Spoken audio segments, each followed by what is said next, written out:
you're going to find yourself getting passed by multiple cars. I mentioned earlier on, so New York in a very precarious situation, but he often finds himself in these places. Doesn't qualify as well as he races. Only up front, they are getting a weird, but Lee Aberdeen and Luca Varani not very far apart at all here. But I just want to see how Alistair Haight deals with Marcello Kessler coming around the old hairpin.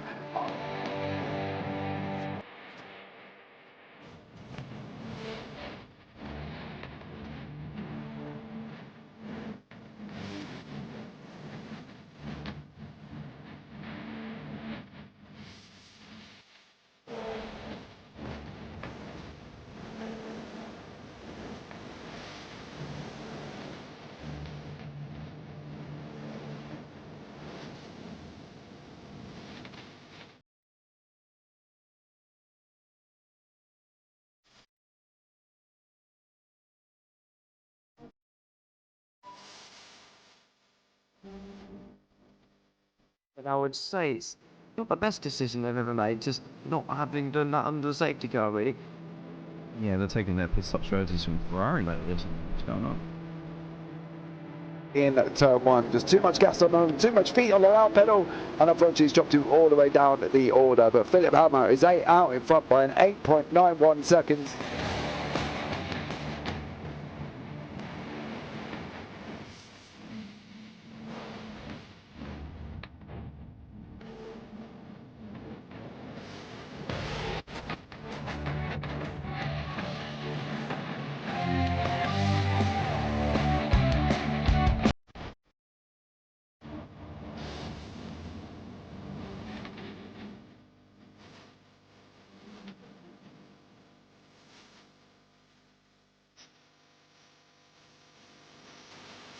Oh, Dan Michael is a wall there, sir. And it definitely doesn't want to be hitting that earlier on as well. Difficult, the understeer is in the dirty air through that final corner because it's such a long corner and you get dragged off into the grass very easily. He'll have the slipstream down towards the chicane. Peterson was briefly alongside, but that slipstream has saved him and kept him in third. Yeah, Varani now lost a little bit of time to Aberdeen, about half a second. Peterson is all.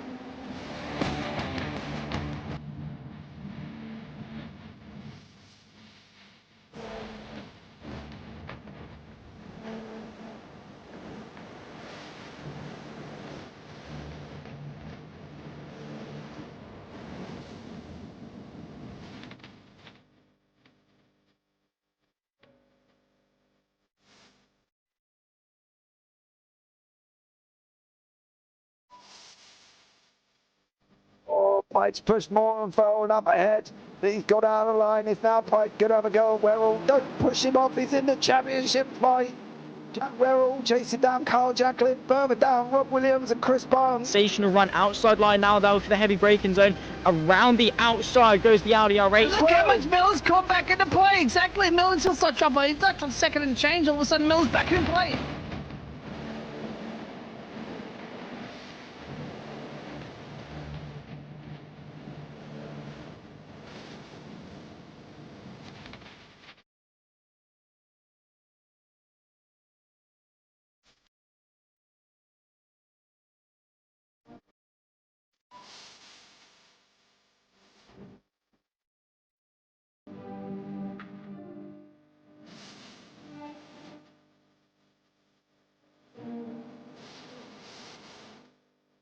Moving on to the back end of Phil Jocelyn. So there's been a lot of movers and shakers in this first 2 laps here for race. Absolutely serious racing league. Everybody's a lot of fun. Yeah. It's all about the entertainment. So I hope everybody is enjoying themselves out there in the chat. We know that Ron is enjoying himself watching the Burger King machines off into the grass a little bit there. Is that really bunching up now?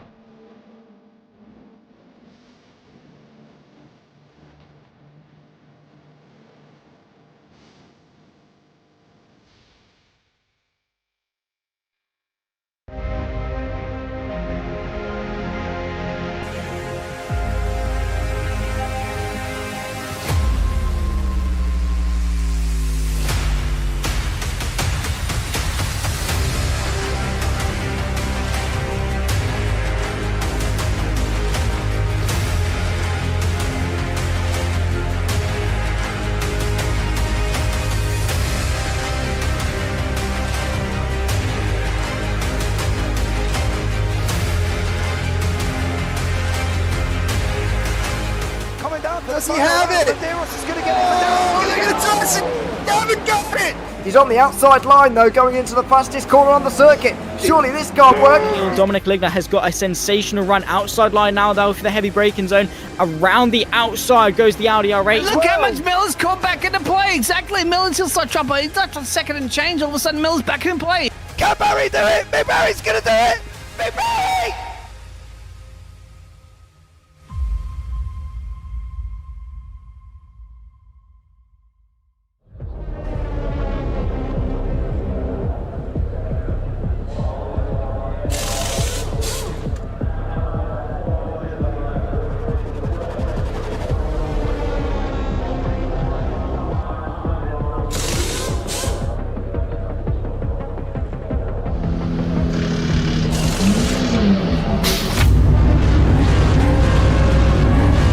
In a world where speed is everything, where the thrill of the race pushes drivers to their limits, one series stands out.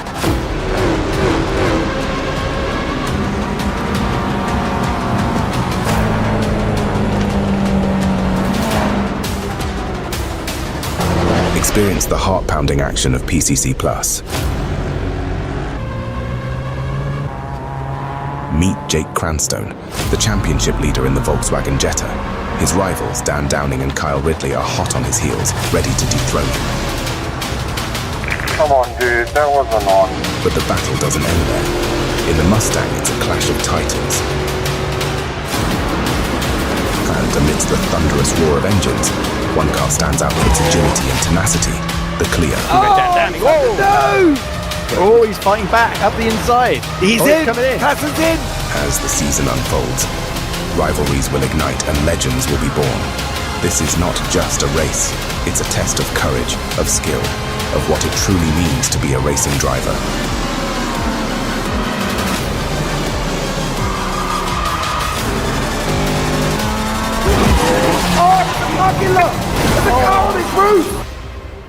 PCC Plus. Buckle up for the ride of a lifetime.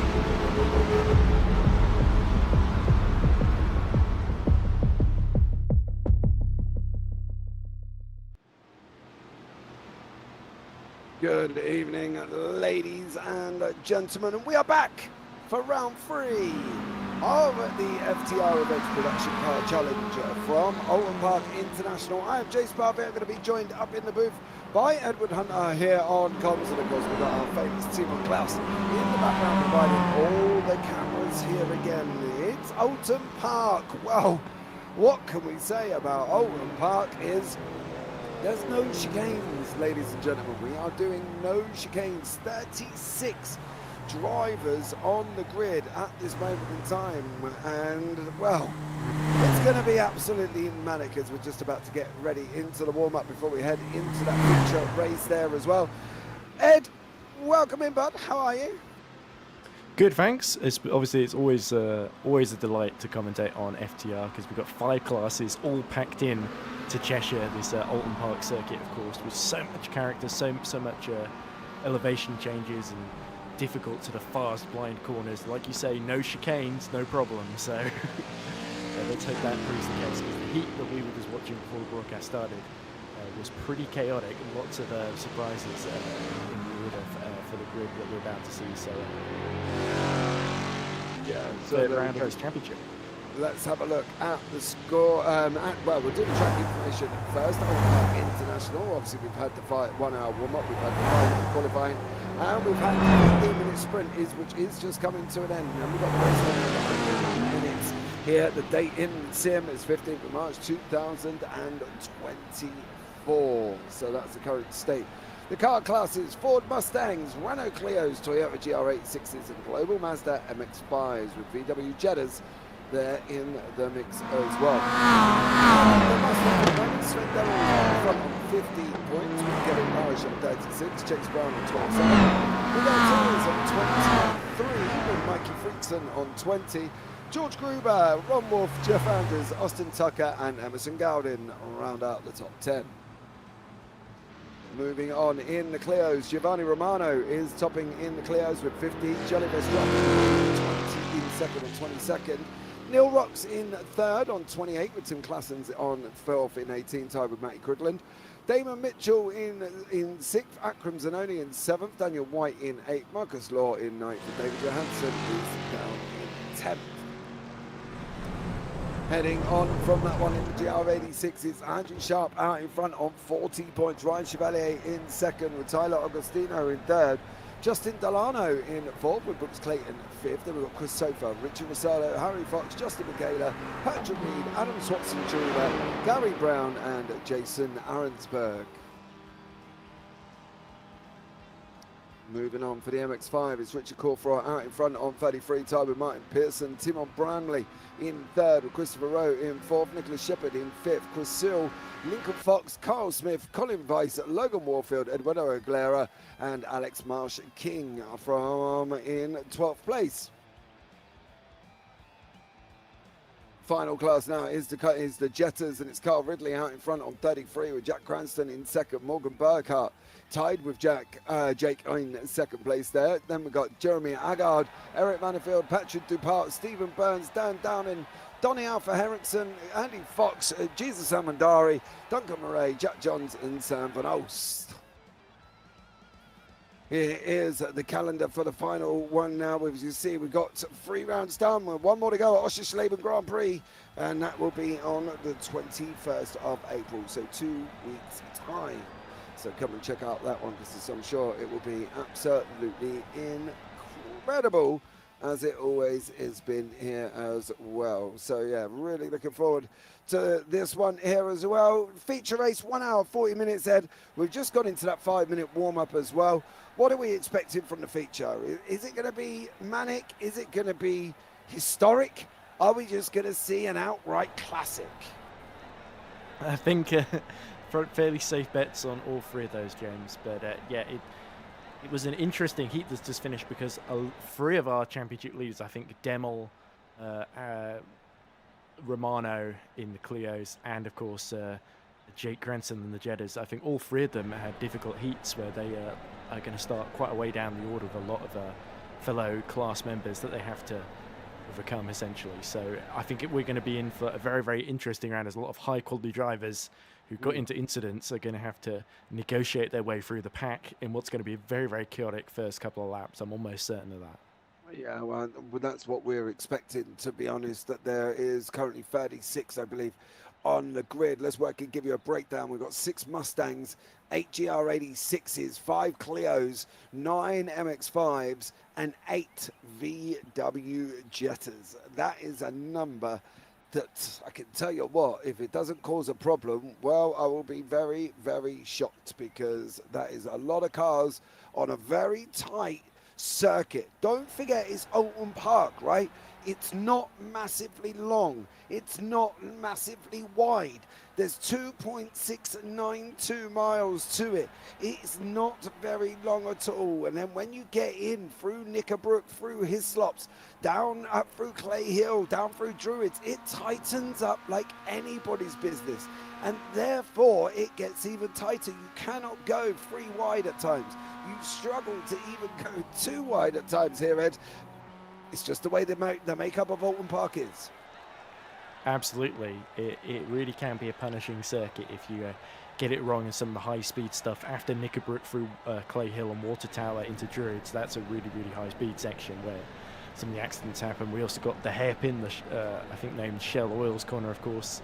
That can be really, really tough if you approach it with a train of cars ahead of you, especially. So when the classes are coming to overlap each other, they're really going to have to negotiate. Even D-Elite, the sort of little left-hand kink before the start-finish line, that can, especially in the wet, be a bit of a challenge. We don't see any rain on the horizon today, of course, so it should be nice and dry.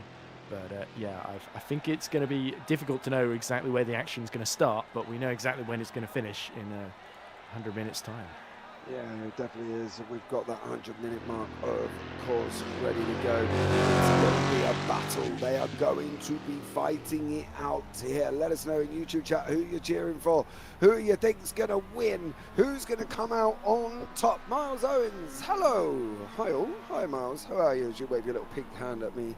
Bless your little cotton socks. Hope you are well there, buddy. And looking forward to seeing you Tuesday. close to the out and right at the end of the warm-up. Not entirely sure I would be sitting back chilling out, get a cup of tea, you know, chilling. Not really worried at all. Right, let's have a look. And we'll bring the grid up very, very shortly for you. First tonight, wish me luck. Oh, first race tonight, wish me luck. What are you in? Oh, you're in an MX-5. Go, Miles Owens. Oh, right. First, all I can say, dude, is first you got to finish. That's it. Just finish. You ain't got to worry about anything else. Easier said than done. Yeah, stay out of chaos. I think you underestimate the power of, you know, people's abilities. You just got to make sure that you stay out of trouble.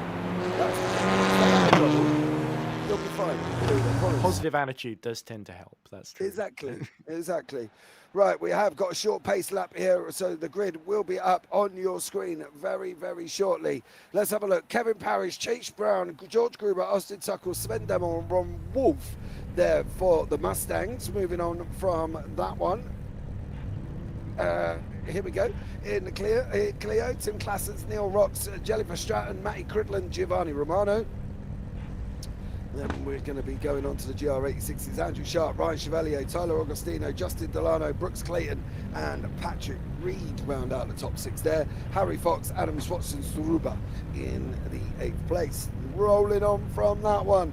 MX-5s, Lincoln Fox, Richard Corford, Marty Pearson, Alex Marsh King, Christopher Rouse, Miles Owens, Score Boilo, Ben Halloran, Colin Weiss, and Chris Sell down in 9th. Rolling on now for the last class, it is the Jettas here, and it was Daniel Downing, Jake Cranstone, Eric Manicveld, Jeremy Agard, Patrick DePort, Jack Johns is in the 6th place, Jesus Amandari, and Carl Ridley round out the top 8. Look at that, out to the speed through 38 cars on the grid, and they've not even started the pace lap. There we go, once more, all done and dusted. We're going to be up and running right now. It's going to be very, very exciting. It's going to be very, very interesting.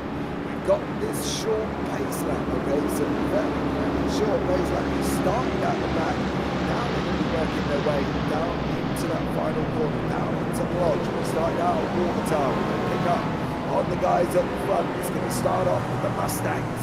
We're going to be there with Kevin Parrish, Chase Brown, George Gruber, Austin Tucker, Sven Demel, and Ron Wolf. Who's going to get this up and running first? Well, we're going to find out very, very shortly.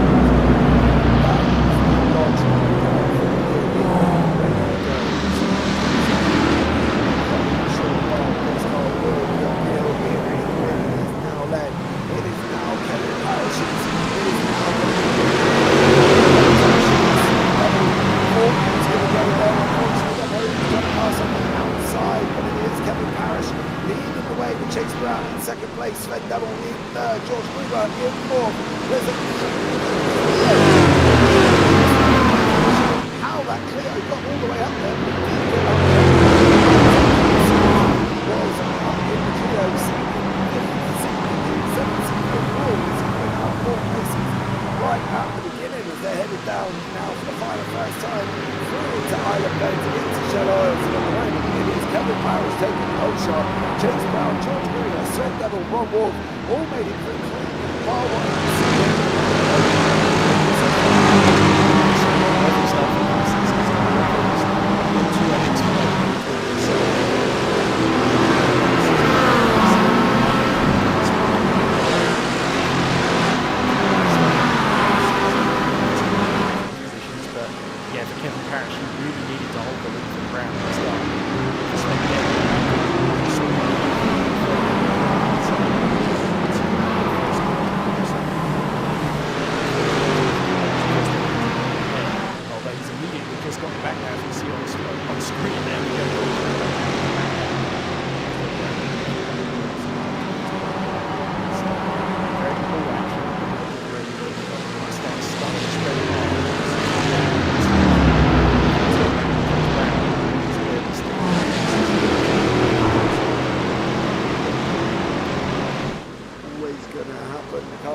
spread out a little bit. Demel, Gruber not far apart. Pearson's also in amongst there as well. Got Giovanni Romano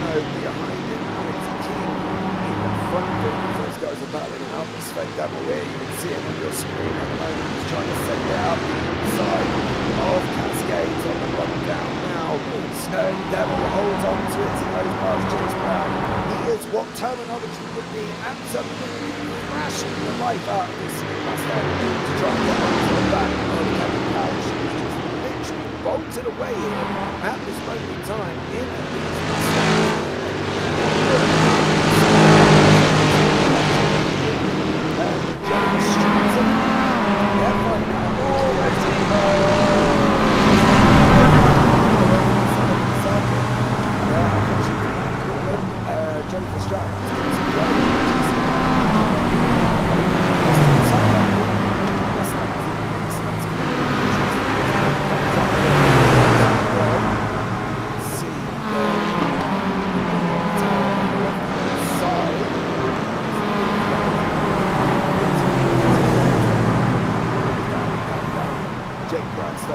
Jettas, they were having a fight to get over 1 point.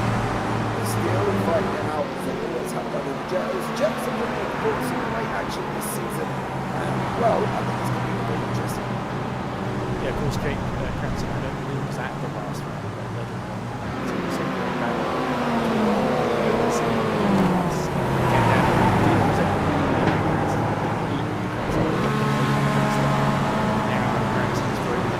Assuming his position in the front of the order, so I feel that Jennings is going to be down in the order, and Maduro don't mind the final second wrestlers would possibly be some active as well. Sadly, it looks like Carl Ridley is going to be one of our first retirements from the race because he doesn't seem to be going anywhere. He's already shown his team as he was in the so that's a big shame for us. It does as well. Slenderman and Andy Fox will get that sorted out for you as well. Can't hear the comms over the cow sounds. You can turn us up, turn the cows down, please, Mr. Producer Sir, in the background, who's working frantically to fix all of your issues here. And I'm sure it will be leveled out very, very shortly. GR86s are going again here. That's Andrew Sharp is leading the way in the Toyotas. He's doing a great job at the moment, is Sharp. So well done to him. Ryan Chevalier not too far back. Brian Clayton, Augustino and Fox in 4th, 5th and 6th, battling it out there as well as on your screen at the moment. That's Harry Fox on your screen here. And in the round, he's got Tyler Augustino as these guys continue to fight. All good now, Slenderman says, thank you very much, Mr. Producer, sir, as we've resolved that issue quite quickly. So awesome stuff. You can see Fox trying to go up the inside of Agostino, coming down now on the run through from Druids down into Lodge. Who's going to get it? It is going to be Agostino's going to stay in front of Harry Fox here, but for how long, Ed? How long can he stay there for? Yeah, well, all three. So Fox had a crash very, very late on in the heat. Agostino and Clayton were in the lead in the heat and then crashed into each other, which allowed Andrew J. Sharp to win it, essentially. So all three of them desperately trying to recover then from messes of their own making, I think it must be said. But Harry Fox definitely looking threatening here through the first couple of corners, through the avenue, into Denton's and Cascades. It's Harry Fox that snatches 5th in class away from Agostino.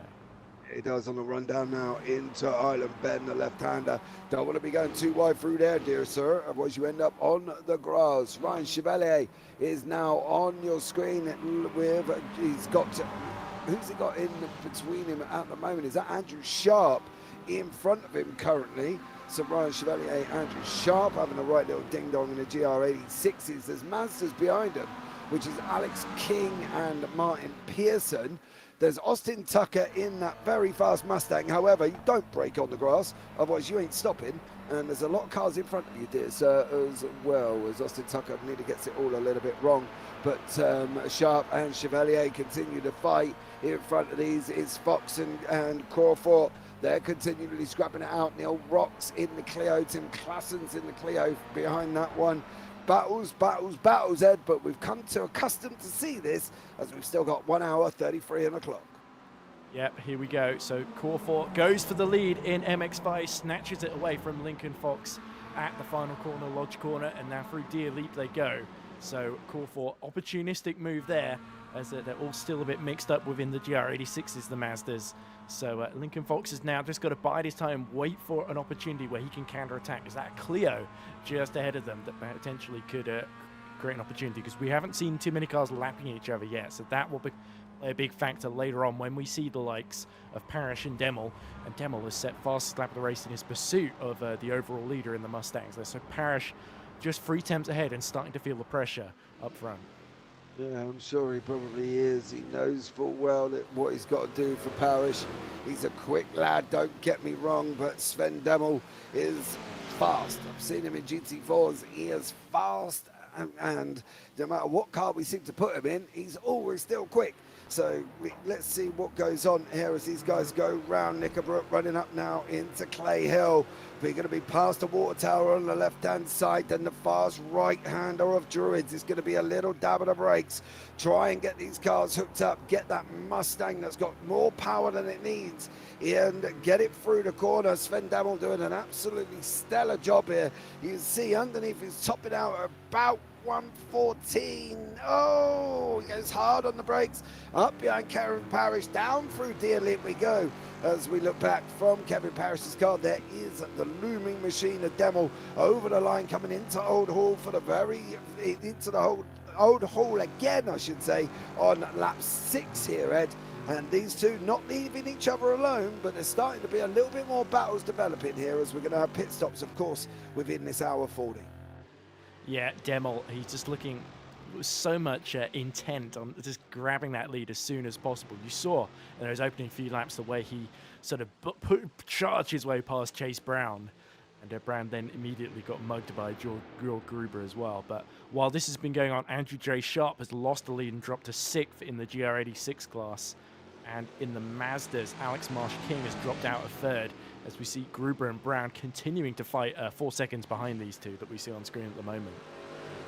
Yeah, we'll try and see what happened to Sharp coming through Knickerbrook. I believe there might have been a little bit of a... Nope, there was just a snap for Sharp, and unfortunately goes off and settles down into the gravel there. And you can see King having a moment. He's hard on the brakes coming out of Knickerbrook, and he goes round as well, unfortunately, for King. So we'll go back to live action now, and we'll pick up once again. This is Alex King's spin, and round he goes, unfortunately for Alex there, just spinning round in that MX-5. Too much power through the base of Knickerbrook, got right up the back end of the GR86 of Ryan Chevalier, had to put the brakes on and couldn't get the car stopped. So yeah, some slight troubles for Alex King, but you know, we've still got Parrish and Demel fighting out. We've got Jake Cranston down in the Jettas. He's got Dan Downing for company, so they're in the mix as well for class. There they are, Dan Downing and Jake Cranston battling it out here, Ed. The Jettas have kind of been putting the show on this season, haven't they? You know, the Mustangs have been close at times, and then they've been spread out. The same with the 86s, the Clios, the Mazdas. But the Jettas always seem close together. Yeah, it's so hard for them to break away. They're probably the cars that put on the best racing because they've got the least power, the least amount of rip and downforce through some of these corners. So yeah, really rewards the drivers that have A, got a good setup, and B, are just the most talented, of course, with so little grip to play with. Honourable shout out, by the way, to Miles Owens, who we talked about. It's his first race here in FTR Production Car Series, running 4th in the Mazdas at the moment. Obviously, it's early days yet, still 90 minutes, just under 90 minutes to go, but he's only about 2 seconds behind Pearson in 3rd. So Owens on having a good start to the race then. But Dan Downing, Jake Cranston just can't break away from him at the moment, so he's really having to put the tyres through their paces. Is that the Banger Kiddie car again? In Mazda, King that must be off.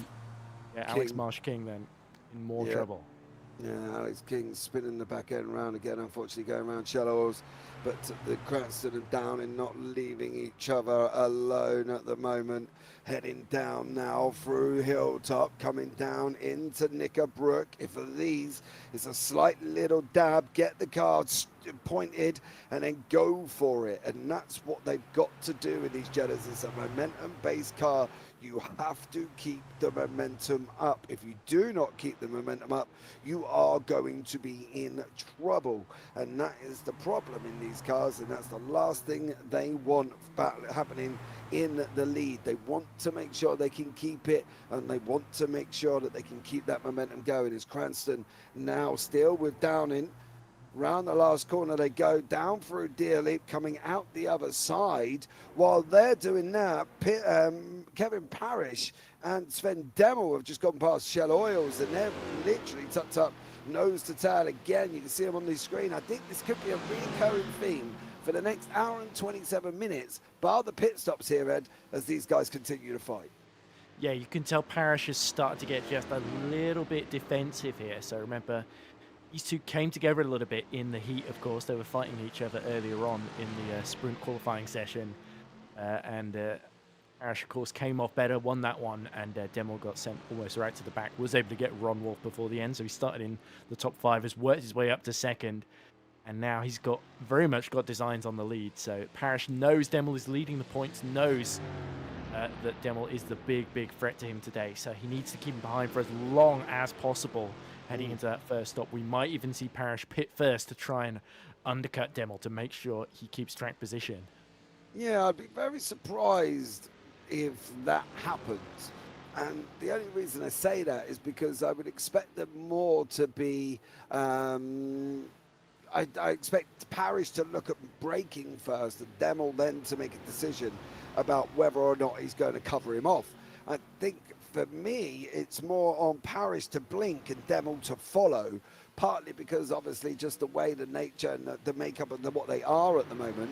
I think Sven Demmel, well, in hindsight, he should just follow what Parrish does, because he can try the undercut, but look, where's he going to come out in conjunction to traffic?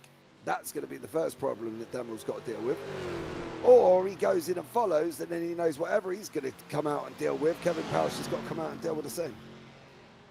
Yeah, exactly. It might suit him to put them on an even keel. But yeah, Demmel is really just trying to hang around in the wing mirrors at the moment, try and put pressure on Parrish, make him falter through some of these high-speed corners, which is so easy to do as well. So Kevin Parrish has got to keep his wits about him, cannot afford any little mistake. He's got to nail his apexes, because Sven Demmel is just shadowing him, trailing him through every corner here at Oulton Park. So Kevin Parrish, the American, has just got to, and look at him just going to the middle of the road before the final corner, because we've seen a few dives up the inside there at Lodge Corner, haven't we? And we saw the class lead in MX-5s change because of that. So Kevin Parrish knows that's a good point to defend without where he can avoid losing too much time in the process. Yeah, it doesn't want to lose too much, but it's just one of them things. It happens, doesn't it? And that's the problem. Look at Demmel, just all over the road. Yeah, Demmel trying to push that Mustang to the flat out its limits. And he's giving it a good old go as Sven. He's going to look up the inside coming down into Islands. I really hope not, because he knows trying to turn that Mustang is going to be hard to try and stay within that too wide situation going down into Shell Oils now. These guys continually to fight it out. I can tell you one man who has got an absolute bunch of pressure, but he's got pressure from every class, is Richard Corford, down in 9th overall at the moment. He's got Chevalier in there. He's got Fox in there, Romano's in there, Harry Fox is in there, not Lincoln Fox, of course, Martin Pearson, Delano, Miles Owens, Brooks Clayton, Tyler Agostino is the last on this bunch. But look at this gaggle of cars in this middle. Richard Corford leading this group of cars that aren't even in his class here, Ed, and they're all bunching up behind him. I think we've got Jack Johns is in the mix, and Johns is kind of becoming a little bit of a cork in a bottle for everybody behind these guys. Obviously John's having a problem earlier on, and unfortunately he's dropped down the field now. But there is Richard in his gold hat, helmet, looking rather gripping, as you can see in the background there. That is Jack Johns on the right in the Jetta, the 402 of Lincoln Fox in there, Harry Fox in there, Romano's in there. There's a whole group of cars, Ed, mixing it up here, and well, this is what you get from multi-class racing. Yeah, you could just make out in the distance there. Miles Owens took advantage of all that bunching up the concertina effect to pass Martin Pearson for third in class, but he's still got to get through the 86 there. So the 86s and the Mazdas are truly as one. It's hard to tell where one begins and the other ends, but Miles Owens now on the podium in his debut. So this is a brilliant effort from the English Irishman. Yeah, it is Miles Owens, the man from the UK. Actually, I'll tell you now. Just from the UK. Just from the UK. I was wondering if he was Northern Irish or something. No, no, he's just from the UK. Is Miles Owens? He's just getting both flags, I think. Known him for longer than I care to imagine. Bless him. As he's continuing to fight in this middle pack here, you see Giovanni Romano in that Clio from the Hugh Just team. In front of that is Lincoln Fox and Harry Fox. No relation. One's an American and one's from the UK. Lincoln is the American. Harry's from the UK, and he does just go and tuck up now and goes down into Shell Oils there as well. So an interesting fight still happening within that multi-class pack. I can tell you one thing, the Jettas have got even closer now. We've got Cranston, Downing and Agard, who are not very far apart. Neither is Sven Demmel and Parrish once again. Demmel's in the same place. Fuel saving, do you think, Ed? Is that a possibility? Could be. He's not really had the opportunity to do any fuel saving, hasn't he, in the previous races, because usually he's just been so far out in the lead. But I think we did see a little bit this at the beginning of VIR, didn't he, where he was quite conservative in the first stint and then just was able to, little by little, just pick them off one by one as the race went on. And Kevin Parrish, he's certainly having to use a little bit more fuel mix in places to keep Sven Demmel behind. And of course, same car for both of them. It will be interesting to see if they come to lap any of the Jettas anytime soon, because that could really mix up this battle a little bit. I think they're a way off at the moment, as we see Cranston there. Yeah, starting to pull away from Dan Downing then, which is crucial for his race. The gap now just under a second. But yeah, Demmel, I think you're right, being very, very tactical. There are a couple of moments where I thought he might be about to make a move, but I think he was just biding his time, waiting for Parrish to crack, and then he'll nail him. Well, you can't get a tough nut to crack, and I'm not quite sure why Demmel would expect Parrish to crack. You know, he's no slouch, is he? Let's be real about it, Parrish. He knows what he's doing, and at the end of the day, second in the championship for a reason. Exactly. He's not just going to slip and let him through.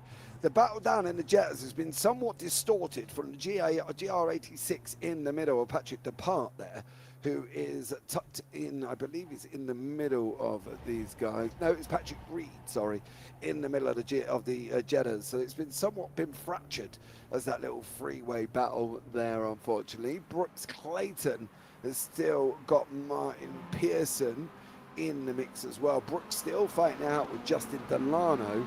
Delano's in front of us. It's Miles Owens, Delano, Clayton and Pearson.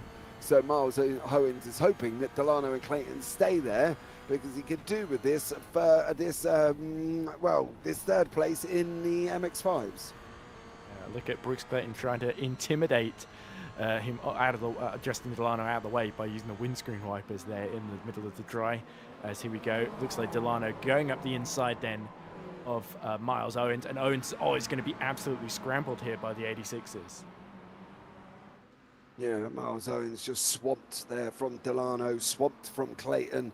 Clayton's going to take the inside. Miles Owens, to be fair, he doesn't really... Oh, Miles! No! Big snap coming out of turn one. Huge.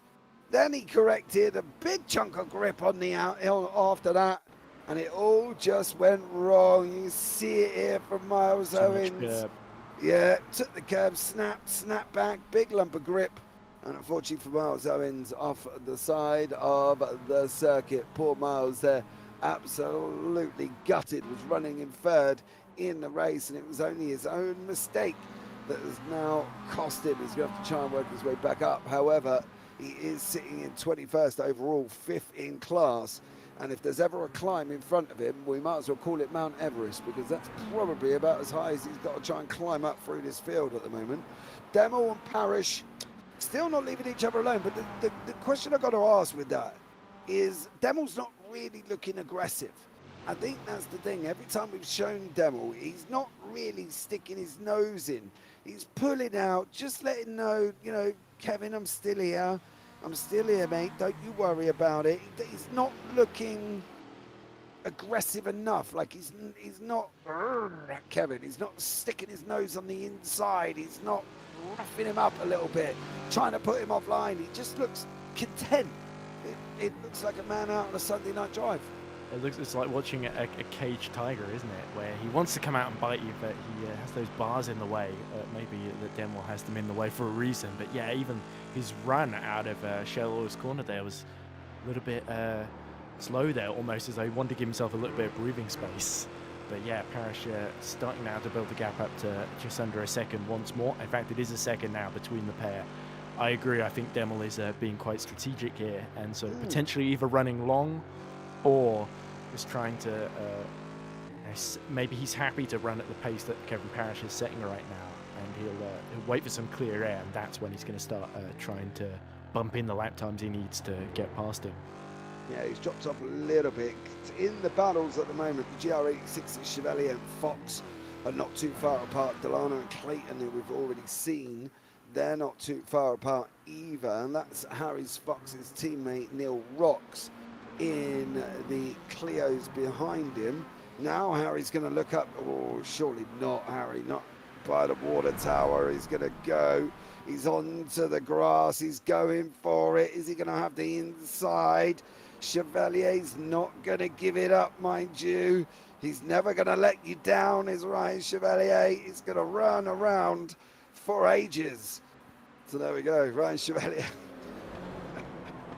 and Harry Fox as they continue to fight there. I thought you were going to say that he was going to desert him there, but yeah, that's what I was going to say. Or not desert him, rather.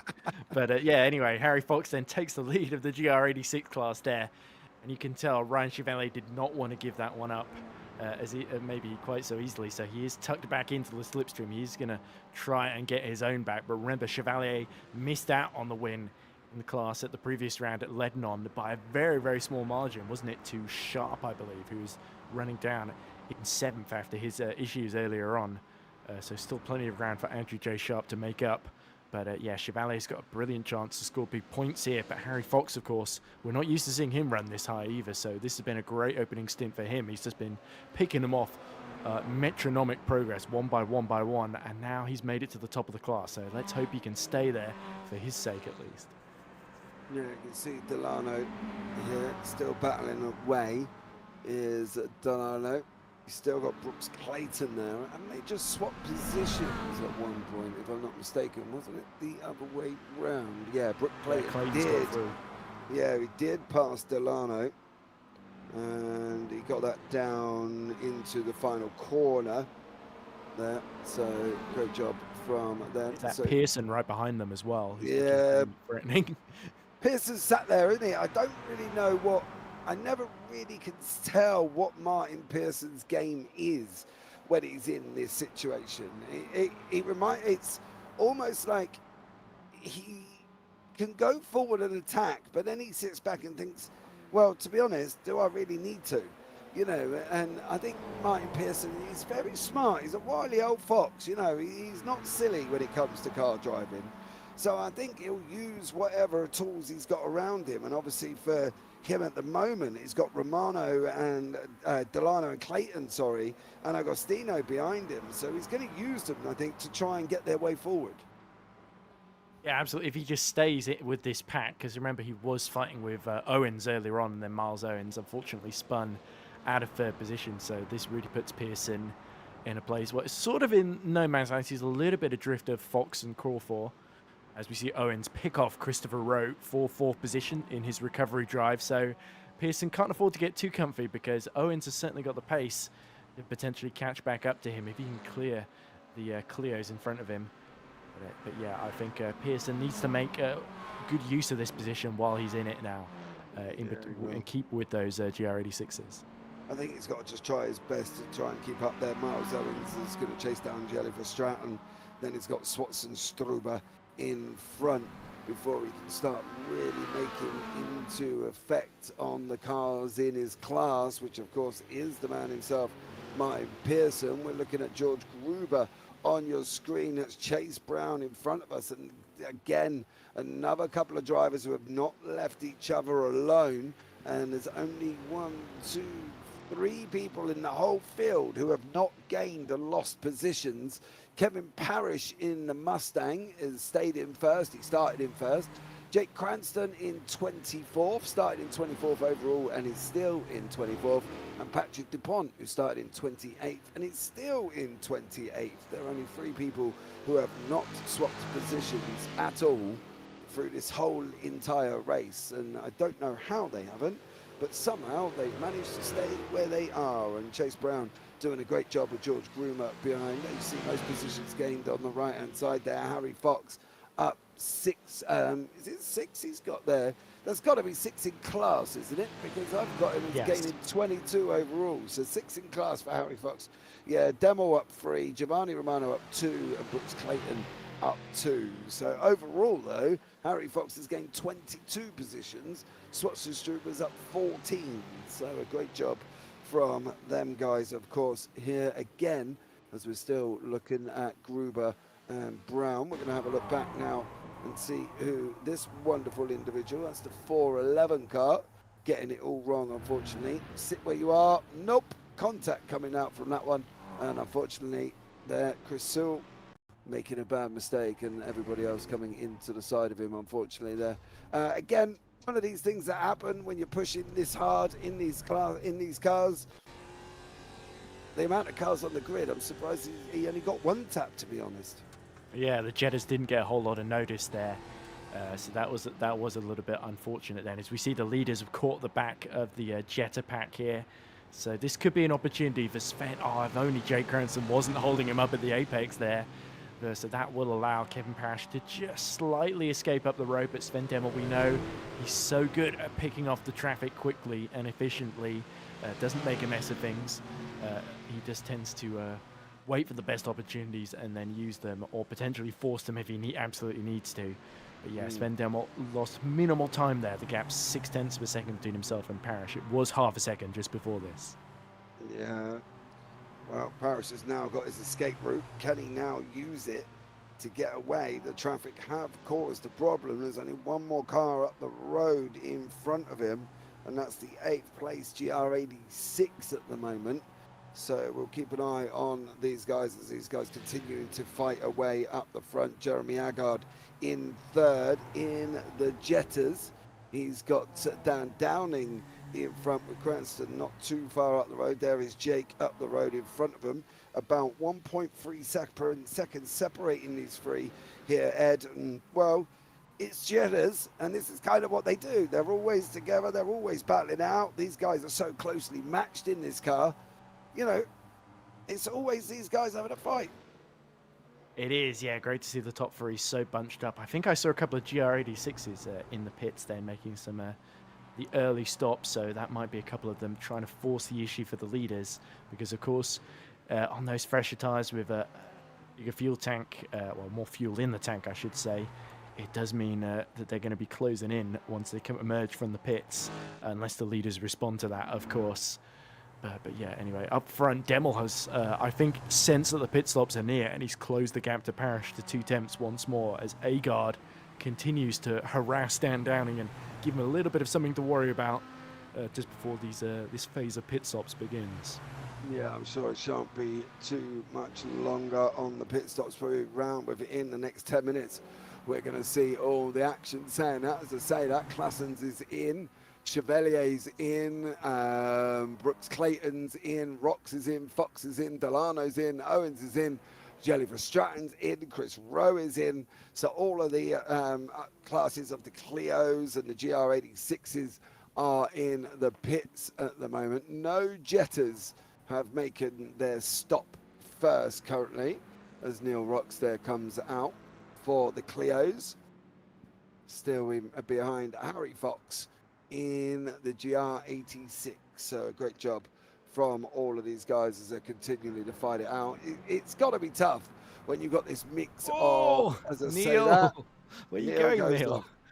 off the side of the circuit, and now he's got Delano, who really wants to get through. Oh, sorry, Chevalier, who really wants to get through. Chevalier has gone through. The Jettas are in as well, apart from one Mr. Jake Cranston, who's gone round, and Dan Downing has gone round. But Maniveld, Agard, Patrick Dupart, and Jesus Amandari are all into the pits. So the pit stop cycle is starting to happen, and it'll be after this, and it's going to be the Kevin Parrish, Sven Demmel. Do they go in together? Do they go in on their own? Well, look at this. Dopart and is that Mantiveld side by side with him as they depart. And Mantiveld has got fourth position in the race up the inside then. So it was a pit stop battle. And it's the Benelux Dutchman that has come out on top there of Eric. So Dopart will have to settle in behind. Another interesting thing going on, you say Cranston running along. Giovanni Romano is doing what he always seems to do on the fuel. He's always just stretching out as long as possible. So he's gone from the back of the Clio Cup pack all the way to the front now. He was just on the podium before the pit stops as well. So Romano hoping to use fuel economy to his advantage, like we saw at VIR earlier in the season. Yeah, it definitely is. As you see, Fox is in, Corfell's in, Sharp's in, Agostino's in, Pearson's in. That's going to be important for Miles Owens. Owens, unfortunately, though, looks a little bit far back as he's coming around Druids. Pearson's still in the pits. He's on his way now. Where is Miles Owens? Coming around the last corner. Pearson is going to be out and free, I believe. He's just gone over the line. So Owens, I think, is still going to miss out, but Pearson is now not too far up the road. But for Miles Owens, it's still further than he would have liked. And as we see Kevin Parrish pit from the overall lead, do you think that means Sven Demmel was forcing him to use a bit more fuel than he wanted to, and that's forced him his hand a bit here to do that early stop because Demmel is still going around on track, hasn't stopped yet? Yeah, but he hasn't lost masses. He's come out in fifth, and more importantly, I think for Kevin Parrish, he's come out behind Austin Tucker, who isn't overly slow, but obviously Austin is in fourth place overall in the Mustangs. So for him, for Kevin Parrish, he's got to make a decision. Does he try and hope that Austin's going to go in to the pits? Austin has not yet pitted, so he's still got his pit stop to make here. So if Parrish feels he's not going to get in before the end of the lap, then, you've got to allow Austin, I think, to take his pit stop, and that's it, really, because then he can break away without having to try and overtake him. Yeah, of course, and they've got the MX-5 they were just negotiating, as well as Romano finally comes in for a service. And this is going to mean he re-emerges behind Neil Rocks, back in third, but he should still be ahead of the Belgian Jelle Verstraeten, who's running in fourth. There is Neil Rocks then. So Romano, he's got fresher tyres and more fuel in the tank, so he can go a bit longer than Rocks and Claessens in this stint once more as he comes out just behind, in front of race leader Sven Demmel. Demmel's not going to want to love that. Demmel's gone round again here. He's still not taking his pit stop. Brown is in the pits. Parrish is coming around the final corner. So Kevin Parrish is coming round. Austin Tucker, there we go. That clears that out the way. I expect him to clear Wolf. I do expect him to clear Brown, and he has done both of that. And Parrish puts himself back second in class and second overall here. So a great job from Kevin Parrish. Now it's going to be, when does Demmel go in? Is he going to go in soon? And do we think it's going to be Parrish will retake the lead? That's the problem, as there's 38.4 seconds. That's the gap. Yeah. It's going to be tough. It will be, but remember Demmel, I think he's doing what we're seeing Romano and Cranston trying to do, where Cranston, in his instance, he's come back out in the lead of his class, so just ahead of Dan Downing, so it's not quite as big for him, but I think Romano's a bit more comparable because he's about 2 seconds behind Rocks, who is 11 seconds behind Claessens, so he's relying on that fuel economy to really help him out later on when it could be touch and go for some of these classes, whether they have to come in again or not, especially the ones running long. But yeah, Demmel really extending. Is he coming in now? Yes, he is. He is, and Parrish is all the way down in Knickerbrook. So he's half a racetrack away.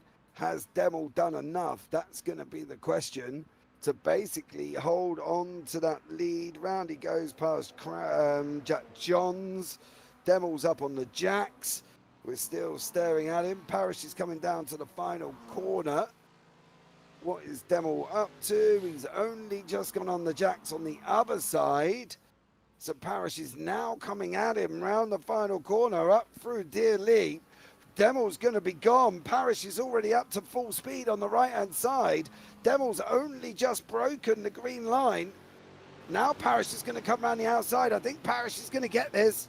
Parrish is going to get it. He got it, still held there, and I think for Demel being stuck behind Neil Rocks in the Clio for that brief lap, or lapping a little bit before he could go, that's cost what happens to Sven Demel. That's what's cost him before he could go into the pits.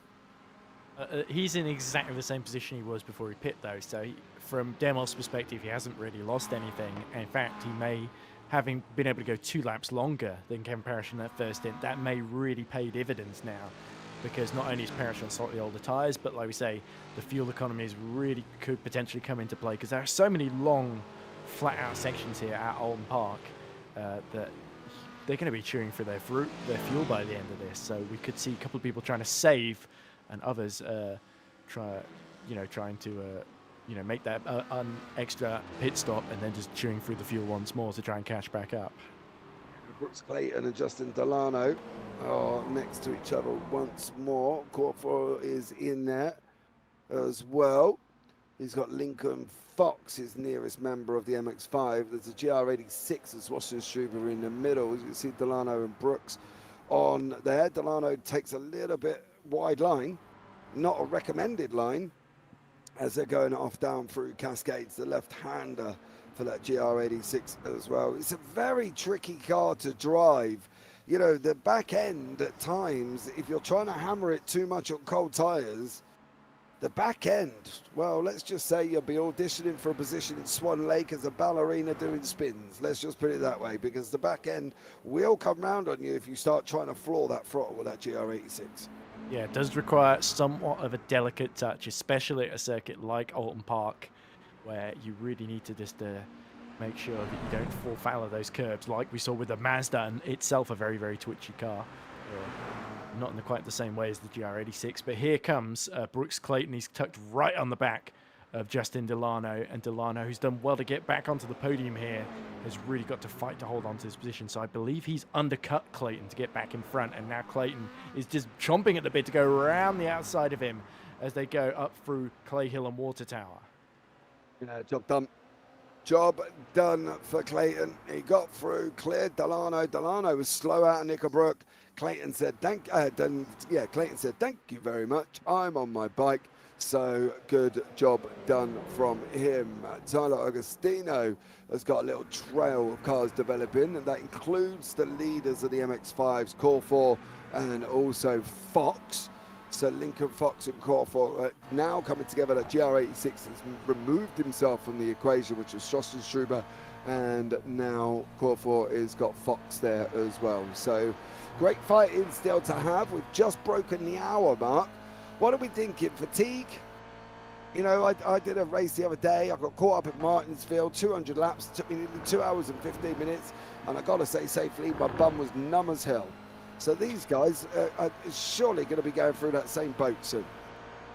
Yeah, I suppose they've just had a little bit of respite at the pit stops, but I nearly said the wrong thing there. But, but yeah, I suppose that as we see Agostino, getting a bumper full of GR86 behind him in the form of that Schwarzentrooper just all over him in this stint, which is great to see Schwarzentrooper really giving Agostino a run for his money as the Canadian.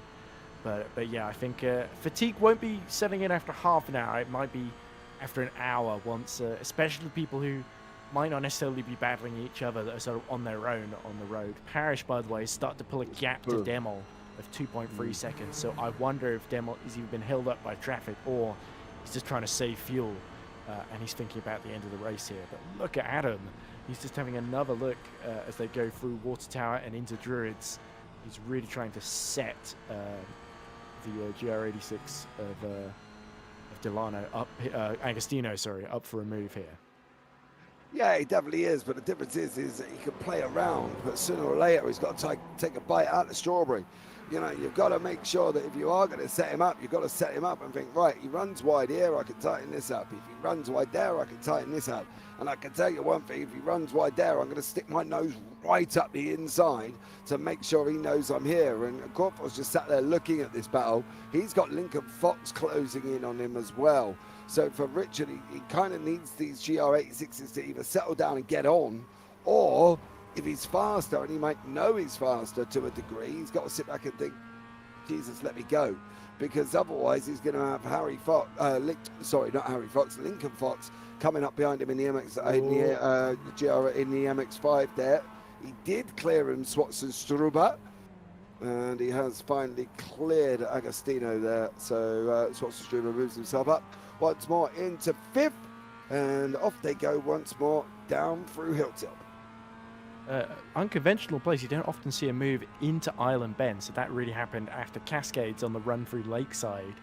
That Schwarzenstruber just got a brilliant run there, and Agostino didn't really have an answer, was stranded on the outside and has found himself dropped down to 6th. So Schwarzenstruber, after a difficult heat, difficult start to the race, great to see him gaining ground. Now it's 4 seconds to Justin Delano in 4th up the road, and then you could really potentially get involved in that podium battle between Clayton and Delano, who have both been lapping similar. In fact, they've actually both been lapping 4 to 5 tenths slower than a Schwarzenstruber on the previous lap then. So Adam is absolutely in this.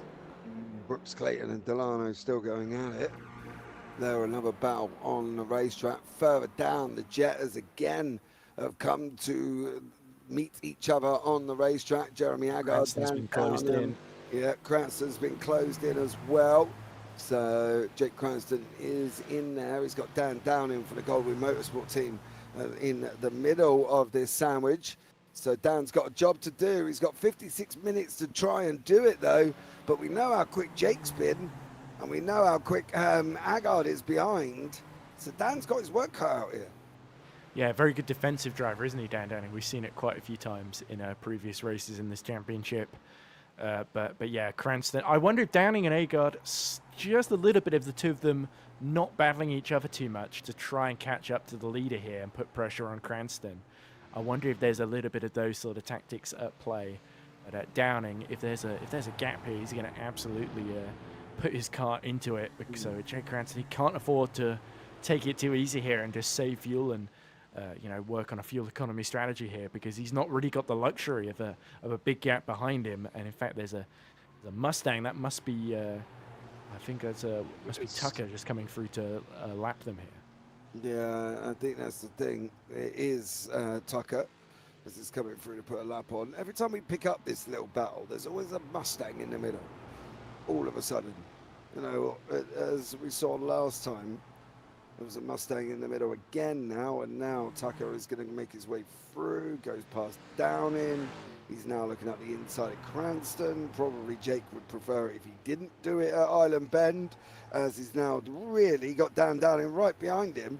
And that one little move from Tucker trying to overtake him there closed Dan Downing right into the back of Cranston, as now he's brought Aggard with him. So this three-way fight will continue. Yeah, you could tell a little bit of a difficult moment there through Island Bend for Jake Cranston, but he didn't lose his composure. He focused on trying to get his exit there through Shell Oil's corner, and he did that. But again, they're slipstreaming him down this back straight here across Hilltop into Knickerbrook then. So Cranston has just got to focus on defending here, and any Mustangs or other classes that come through to lap them, they've just got to make sure he doesn't get lost in the shuffle here. But at least he's got a little bit of embers of slipstream from the back of the Mustang, but it's already disappeared up the road, of course. It's a much superior car and class to the VW Jettas. But yeah, this is what we were talking about earlier. It's just so difficult to break away in this class of car, and especially because it's effectively the fifth class in this championship. So all these drivers are just squabbling each other, and we're about to see a replay. I think this is a crash for Sharp. Sharp, what have you been up to, dear sir? It's going around the bottom, carried too much speed. Ouch. Fireworks out the front of that car, and I think that's terminal for Andrew. Yeah, done. I think for Andrew Sharp there as we go on Just keep turning to the right here. No, he's on the grass. Well, that yeah, that other little bit of movement after was a little bit bizarre, but I'm not quite sure. That might have been mechanical, or he might have just decided enough was enough at that moment in To time. me, that looked a bit like a wheel failure potentially, but yeah. Yeah, that's what I mean. It could be hardware, it clicked off and that. But the Jettas are still going at it further down. We've still got Clayton. He's still got Delano. Delano's now got Swatson, Struber, and Agostino climbing all over him. So the GR86 battle has taken a turn for, well, what could only be a turn for a surprise, as it was most of the time on that one. Agostino now has cleared there as well. So Justin Delano has lost 2 places to Swatson, Struber, and Agostino. And Delano's now unfortunately dropped down to 6th in class. Corporal still behind him. The good thing for Richard is the fact that Lincoln Fox has not closed up. Has not closed up at the moment, and that is one of the things that's saving Richard Corporal here. It absolutely is, yes, giving him a little bit of breathing space, especially with these these GR86s in such a heavy battle with one another. But yeah, it's smart actually from Agostino, because he's just stuck after Swatson Trooper got by. He's just stuck with him, and he's been able to take advantage of this mistake that Delano's made.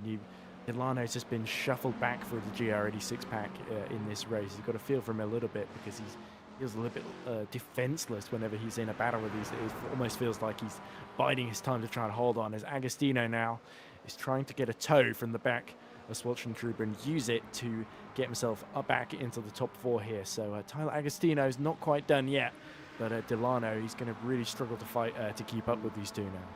Yeah, I think he is. The problem is he's now got the ever flying MX-5 of Crawford. So if Rich does decide to make a move and clear, Agostino is going to put him 1 lap back there as well. So for Rich now, he's got to make a decision. Does he stay in this here? Has he even got the pace to get past for Richard Crawford? That's going to be the question he's got to look back and ask himself, because he might think, I haven't got the pace to get past him, let alone try and stay with him. You know, it's always going to be tough, isn't it? It certainly is, but I think there's more on this battle to come. As I'm just looking up front, Sven Demel started lapping half a second quicker than Kevin Parrish, so he started to close the gap in that battle for the lead then. So I think Parrish starting to feel pressure, and here is that battle. It's immediately behind these two, so they've got to lap them, and they've got to do it cleanly. So I think fireworks are in store here, James. Yes, I think they may be. Yeah. The interesting thing is lapping, right? It's how Demel is going to handle Parrish getting in front of a corner, right? So basically what I mean by that is, now from Parrish's point of view, if he gets Fox going down into Hilltop there, which he didn't get him, so he should get him next time out on the run up into Clay Hill, is Demel going to try and force that follow? And the problem is, from Demel's point of view, he needs to. So he gets he gets that, because he needs to follow him through. But it could be that now, as you say, the gap's lost because Demel didn't get through on Fox that time. Yeah, you saw he was trying to go around it. Fox just swept across in front of Sven Demel there. So I'm not sure if Lincoln Fox necessarily, almost certainly would have seen he was coming, because he was moving all over in the mirrors of both himself and Parrish there. But surely Sven is going to get him down the straight. But look at this, Parrish is already picking off Crawford in the other MX-5. Yeah. Already pushing him off track a little bit as well. That's a little naughty. Demel still hasn't cleared Fox. He's been stuck there for a few seconds, unfortunately. A few corners now. Demel did not clear Fox this time. You can see in front, Swatson, Struber and Delano are going side by side down through islands now. How is this going to work out? Parrish is probably sitting there going, I really do not need this. I really could do with you removing yourselves from an equation or giving me something, because I've got to stick my nose up there, otherwise jeopardize our races. And on board with Kevin Parrish we go, as he's going running up now. He needs Swatson Struber to pick a side. He definitely doesn't need him to drift out. Now he's gone through. Go the other side. He's going to hit him. Oh!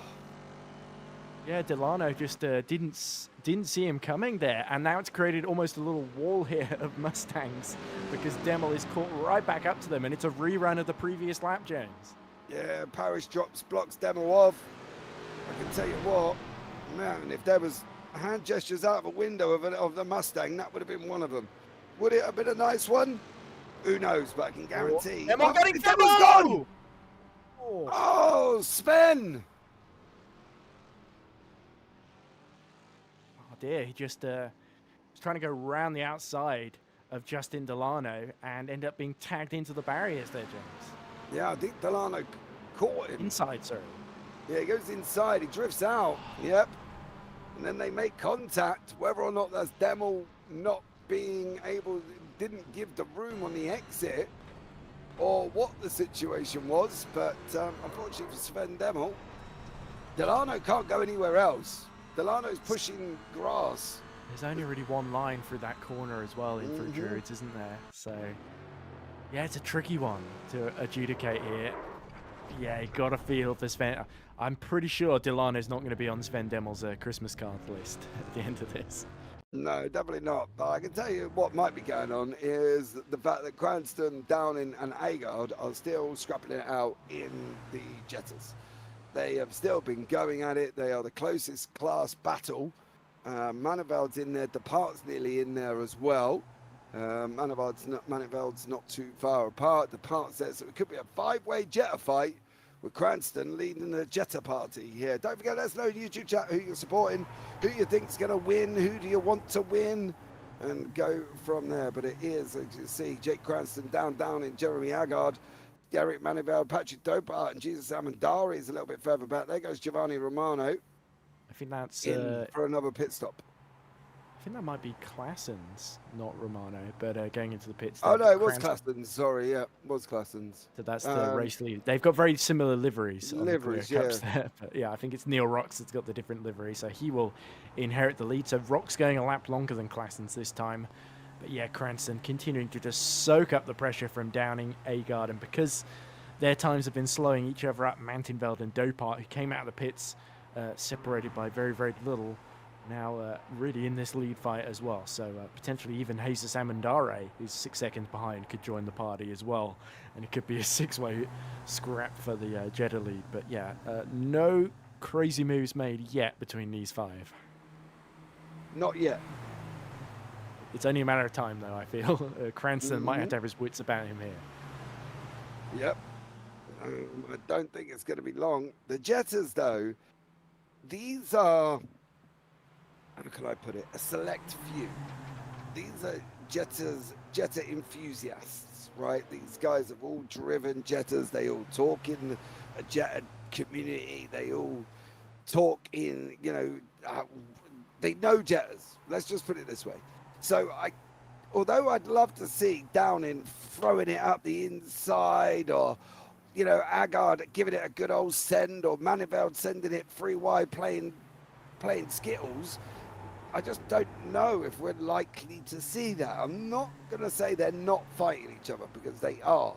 They are going to be fighting, but I just don't think we're going to quite see the fighting part that we want from a lead battle in class.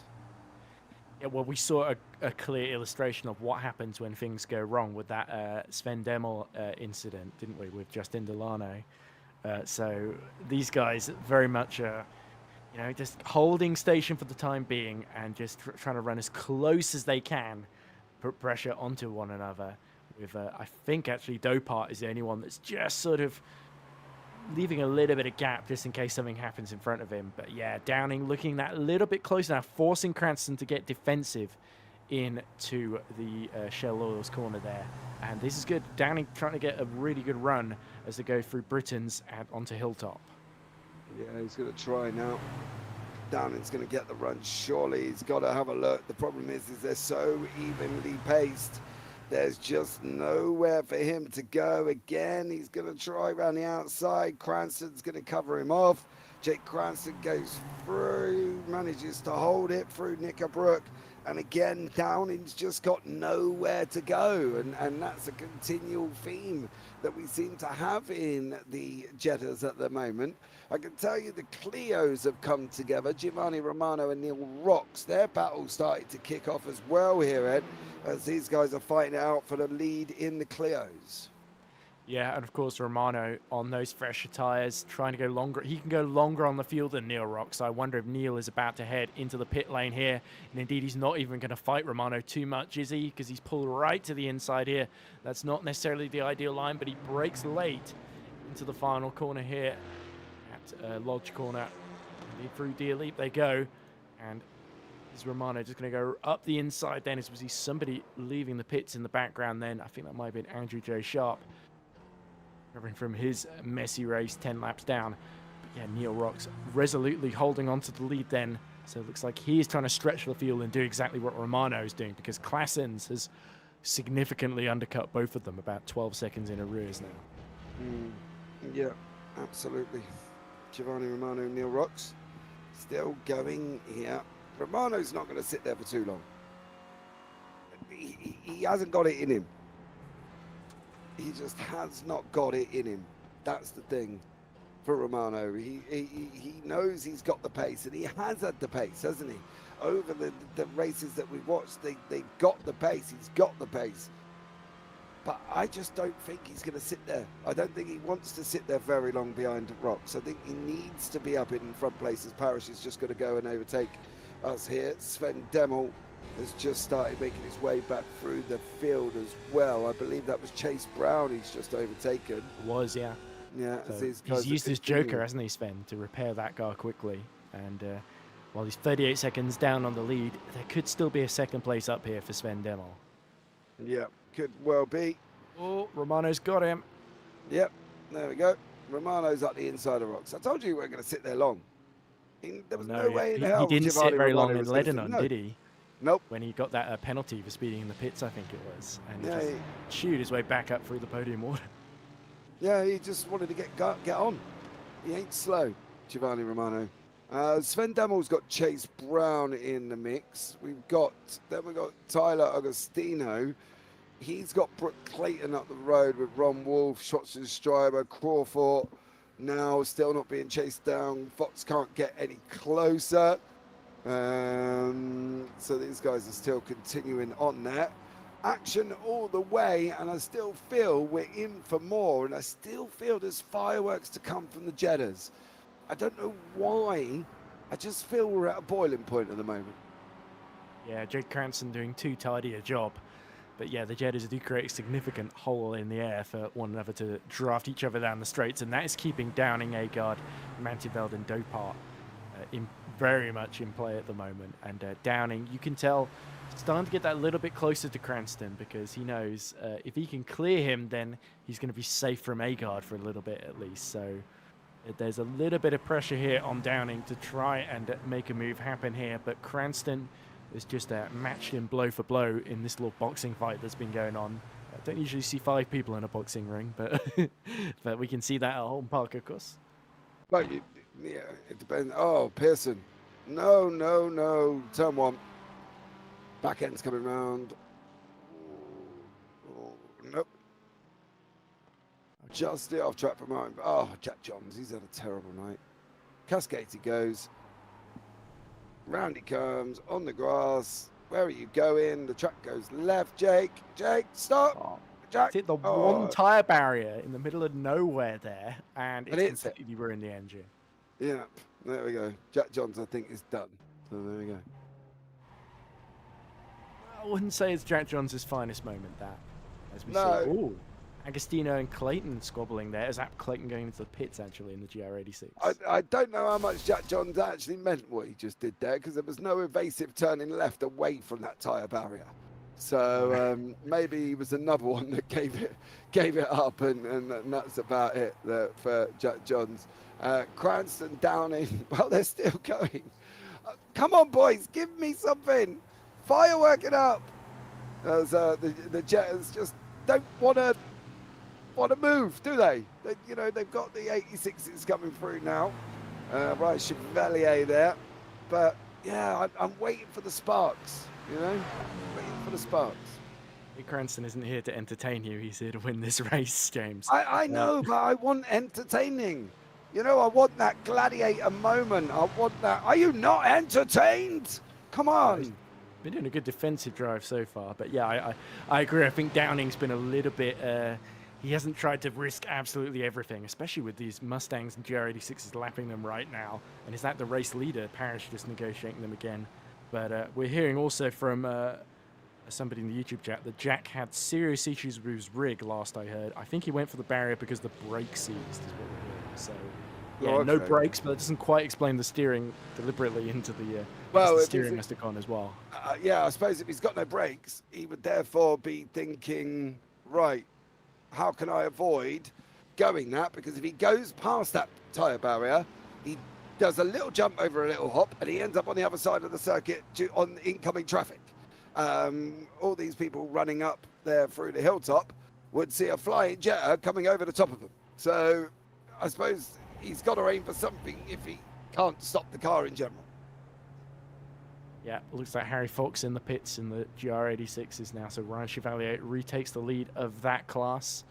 Looks like Neil Rox's pit as well in the Clio. So Romano is in the lead at the moment, but still yet to stop. So Claessens will re-inherit it in that class. As we look from Mantenveld's point of view at the back of Jeremy Agard, who is just trying to keep up with Downing and Cranston at the present moment. So they've also got this bright turquoise GR86 in the 313 making its way through. Yeah, It's Patrick Reed, of course. Yeah, Eric Manifeld there in that own little fight with Patrick Reed behind him. This is part of the Jetta flurry of cars that we were hoping to see have a good old battle as Giovanni Romano has just cleared that car there behind, unfortunately. So Romano now is going to come onto the back of Manifeld again. I don't think it's going to be long. Owens is in the pits. Christopher Rose in the pits again. So look, pit stop cycle starting once more as we come into the last 36 minutes, dear sir. It's flown right by, hasn't it? For Kevin Parrish, I think with that 24-second gap to Gruber, Demel closing on Gruber by about just 9/10 that previous lap then. So I think Demel's still in that conversation for second place, but I think the chance of victory, unless Parrish has some really horrendous misfortune, is gone now. Look at this. Looks like Downing got held up a little bit, and that's allowed Cranston to break away to the tune of a second now. Yeah, Jake Down starting to make his way away from him. He didn't want to get involved in the fireworks, so he's made that 1.26 move up the road. Agard and Downing, they're stuck behind Giovanni Romano in the Clio. Giovanni doing a great job. The GR86 goes through with Peter Reed under the back of Agard, so they've got to wait for the all of these cars to go back past them again before the Jettas will be back together once more. So that's what we're kind of expecting here, and that's what we're thinking is going to happen over the next 35 minutes. So as Mantenveld pit to try and just get out of that battle and undercut the four Jetta leaders, essentially. Because he's dropped 34 seconds down now from that lead battle in the Jettas. Well, it's possible he has, but why not try it? If you're stuck there, you might as well give it a go, right? Absolutely. It's just hope he hasn't made just a big mistake there, but I think that the gap 38 seconds, that's more consistent with a pit stop that he's just made. So we'll have to see, because I think he's definitely going to get within the window of Jake Cranston here. It's just how many places he can get in. That's close with the Renault Clio there, just getting its way up the inside of Lincoln Fox there. I think that must be Romano, who's on a real charge at the moment. Classen, sorry. Right, I'm always getting those two mixed up because they've got very, very similar car skills. Classen in the generic Renault Clio and Giovanni Romano in the huge ass livery, of course. Yeah, Classen's in front of us now, is making his way up. That's core 4 in front. We've got Agostino behind there. Ryan Chevalier is in the mix. He's got Martin Pearson, of course, all having their own little dramas in that mid-pack. The Jettas are slowly siphoning through the GR86s there. So these guys are continually fighting it out. There is the GR86 of Cranston. Behind that is Peter Reed. Jetta, isn't it, Cranston? Yeah, Cranston's in the Jetta. Peter Reed's in the GR86. So Reed is siphoning through them, which will allow Downing, Agard, Depart, and Maniveld all to come back together again. All good. All right. So, yeah, and I think that's another of the Mustangs just make its way through. So this is really just playing into Jace Cranston's hands at the moment because he's got a nearly 2-second gap to Downing. So helps take the pressure off just a little bit, but that gap might start to go down once these two other classes clear him. Yeah, Jeremy Agard just now much closer to Downing, so he can potentially have a think about making a move here, but they've got to keep their eyes on Mantinveld. Gap still about the same between himself and Jake Cranston, 38.1 seconds then. Yeah. But how much longer is this going to settle? This seems to be like a description that got said to me earlier on was like setting up a car is like setting up a cake. You know, you've got to give it the right ingredients to make it better. And that's the thing. Well, we've just seen Agard and Dopart in. Downing didn't go in and Cranston didn't go in. I'm just wondering how much longer Downing's going to sit there for. You know, I think he sat there for quite a while, hasn't he? And I think now, when is he going to start going for it? Well, this might be the ideal time to push, isn't it, on the in-lap? But there comes Agard. So is he going to keep position ahead of Eric Mantinveld? I think it's going to be close. Mantinveld is probably going to clear Dopart here, but can he get Agard as well? It's going to be neck and neck, and I think actually he's going to come out just behind Jeremy Agard. So absolutely perfect time to pit for Agard to keep that track position third in the race. Now the pressure is on Downing and Cranston to respond. Yeah, absolutely. It depends what Cranston's going to do. He's not gone, and he's in through Hislop at the bottom. Knickerbrook, sorry. He's got to go up through Clay Hill, Water Tower. So we'll have to see if he goes in there. Eric Maniveld on your screen. It's got Agard as these guys coming into Shell Oils. They're continually fighting it out as well. So Maniveld, they're doing a stellar job with Agard. It's been a battle, hasn't it? You know, and that's the thing. It has been a bit of a battle here for these guys. Kevin Parrish is in the pits. Demel's on his way round the second to last corner of Oulton Park as he's coming down into the final corner now at Oulton Park at Lodge. So Demel should clear Parrish, I believe. I'll keep an eye on Mr. Parrish as Sven is going to come over. But then again, there has got to be another pit stop for Sven Demel. So I think he's still got to try what he did last time to see how he gets on.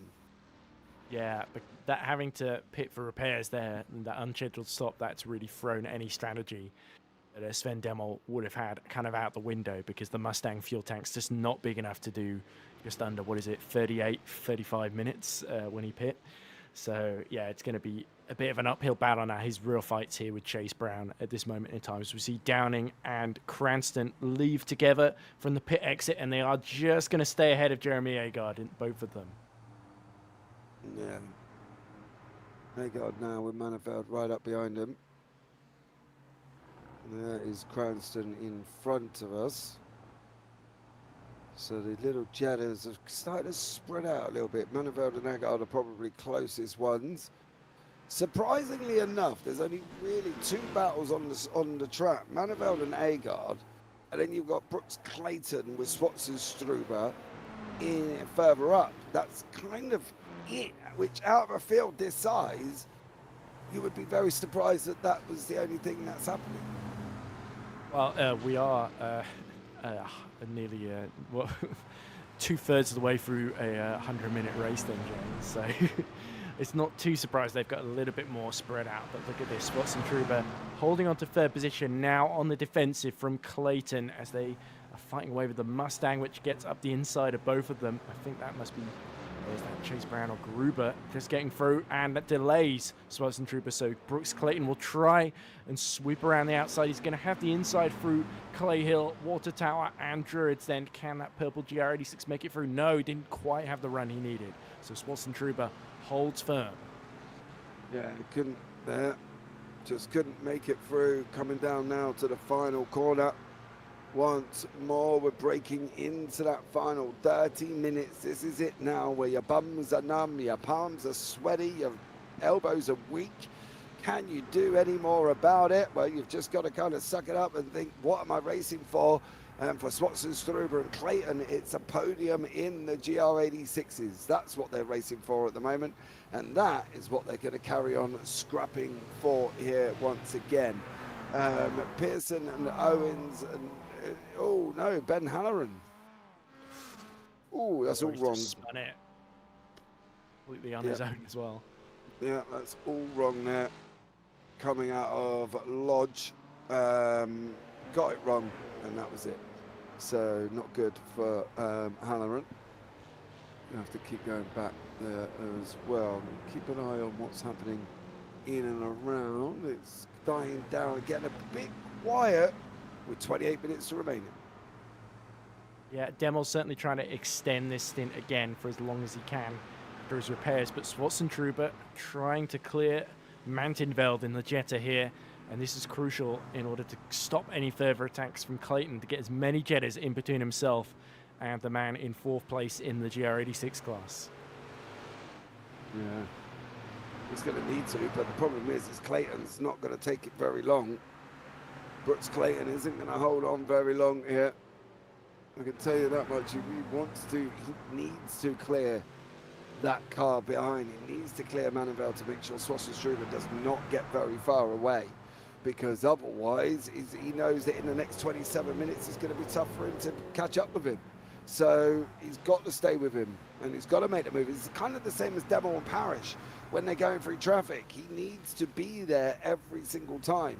But when you drive in multi-class and you think, oh man, I'm like, you know, need to go round, you get this aggressive head that then you end up making silly mistakes. So hopefully that won't happen to either of these guys, but we will find out as we're going into the last 27 here minutes of this broadcast remaining. And I think it's safe to say it's been a good race, but I still feel there's more to come.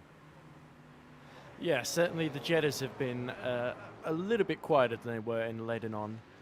But some of the other classes have given us a fair bit of entertainment as the race has gone on. Certainly some big surprises here and there in the order. Harry Fox's progress early on, I think, was a big delight to watch. And he's currently got a 9.6 second gap to Ryan Chevalier in the lead of the GR86 class.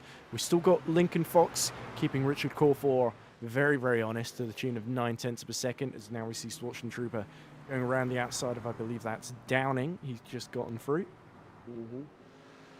Just Cranston to go, and then that's all the Jettas lapped with 26 minutes left to go. Here's Fox still trying to make an impression, and he's got a 51 around the outside of him, which is not ideal in terms of his line through the Knickerbrook corner, of course. But doesn't lose too much time there, although this does allow the Crawford and the lead to just balloon the gap to just over a second. Yeah, that was Jesus Amandari in the 511 Jetta. These guys continue to find it out. There was Brooks Clayton's gone into the pits. Dan Downing is still chasing down on Cranston. Justin Delano is coming through. That's going to put Clayton behind that as well. So Cranston and Downing are now the closest battle on your racetrack at the moment. These guys off through Cascades, they go down through Lakeside, coming into Islands. I don't expect a move to get done through Islands, Ed, to be blatantly honest, because too wide doesn't always work, and one of you has always ends up in the barriers on the right-hand side there. Indeed, yeah, so Downing's been in this position before in this race, and in previous races as well. So he knows exactly what to expect from Mr. Cranston in front of him. We haven't talked about the Renault Clios very much, have we? Neil Rocks has been jumped by Romano. So Romano's strategy, it's working at the moment. He's 14.6 seconds behind Tim Claessens. We think Romano's done all of his stops. It could be that Claessens and Rocks, Claessens certainly was the most aggressive on his strategy. So he's going to be marginal on fuel near the end. So we could see Claessens starting to save fuel and Romano being able to just make it to the end without another stop here. So good to see all the Clios still running, by the way, because there were only 5 of them at the start of this. Yeah, I doubt very much that Romano is not going to have to stop. Well, we thought that in VIR, didn't we? And he proved us wrong. Shh. Don't tell anyone. No one remembers that. You're right. It was so long ago. Exactly. And he did pit back down on 39. Like 39 for him. And he's on 44. I don't know. There as well. We found out what happened to Andrew Sharp. His screen froze twice.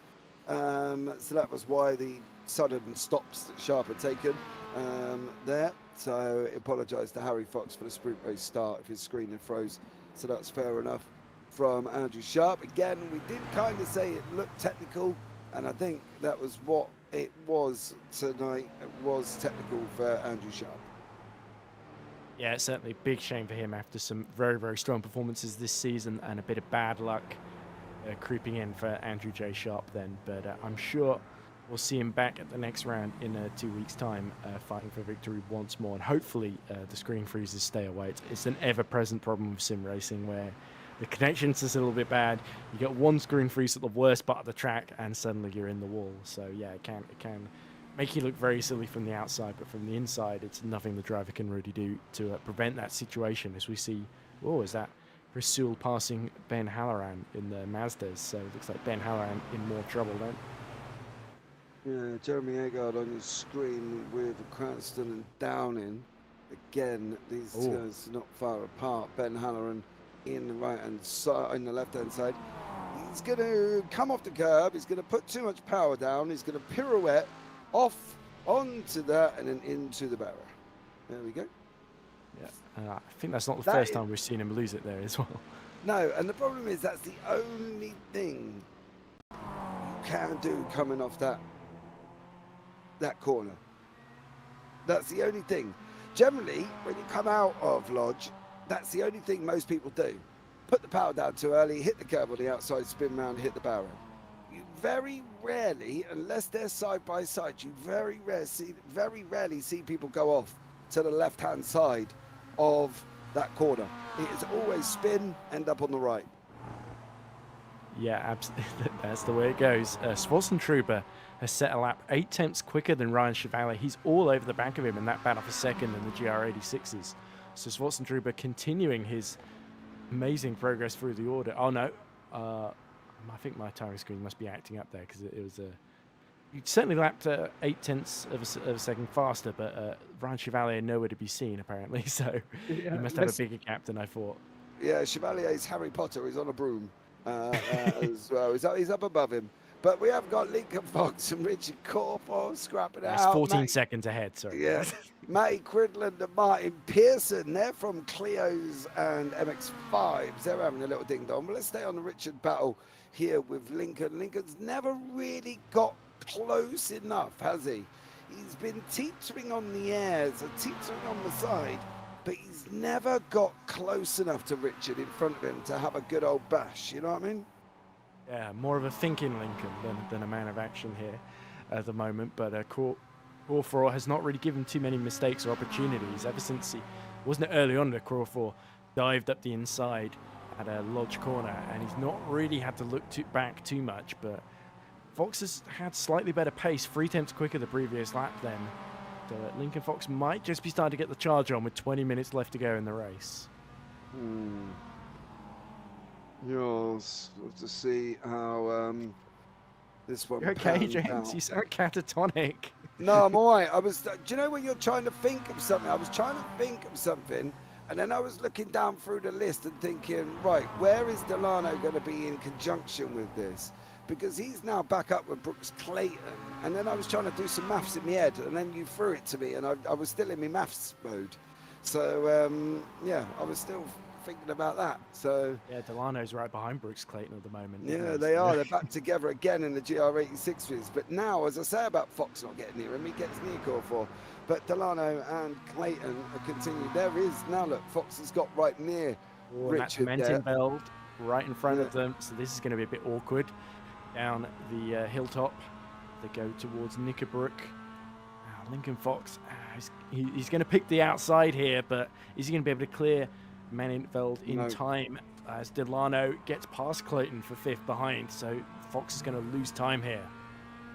Yeah, unfortunately for Fox, he needs to clear him as soon as possible. He just got near Richard, and now unfortunately that gap's opened up again with the VW Jetta and Maninfeld on the inside of us here.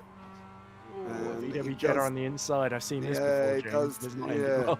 No, it didn't, but it did end well there, though. They did end up getting past each other and successfully managing I should through. say GR86, not VW Jetta. But Yeah. Fox now trying to get hold of Richard Corfort, and we'll have to see whether or not he can get back up there again. Unfortunate for Richard, he just made it up there with 18 minutes to go. Yeah, not sure quite what's happening in the Clios because Claessens is now behind Neil Rocks, and it's Neil Rocks with 1.9 seconds behind Romano. So while we've been away, has Romano's strategy worked? Has he got the net actual lead of the race, or has he still got another stop to make? No, I'm not so sure. Claessens has been in. So for Giovanni Romano, it's whether or not That's he's final got stop to for pit. Tim then, yeah. Yeah, final stop for Claessens, which is what was expected. For Romano, it's, well, we're going to find out whether or not what Giovanni Romano has got to do, because I think last time we tried to guess, we got it completely wrong. So, yeah, from Giovanni Romano's point of view, we'll have to find out what happens here as he's coming in to the last 17 minutes. Dan Downing, Jeremy Agard, and Jake Cranston, believe it or not, are still in the same part they was, Edward, not long ago when we checked in on them. Yep, the top five have been static but closely bunched together for pretty much an hour now.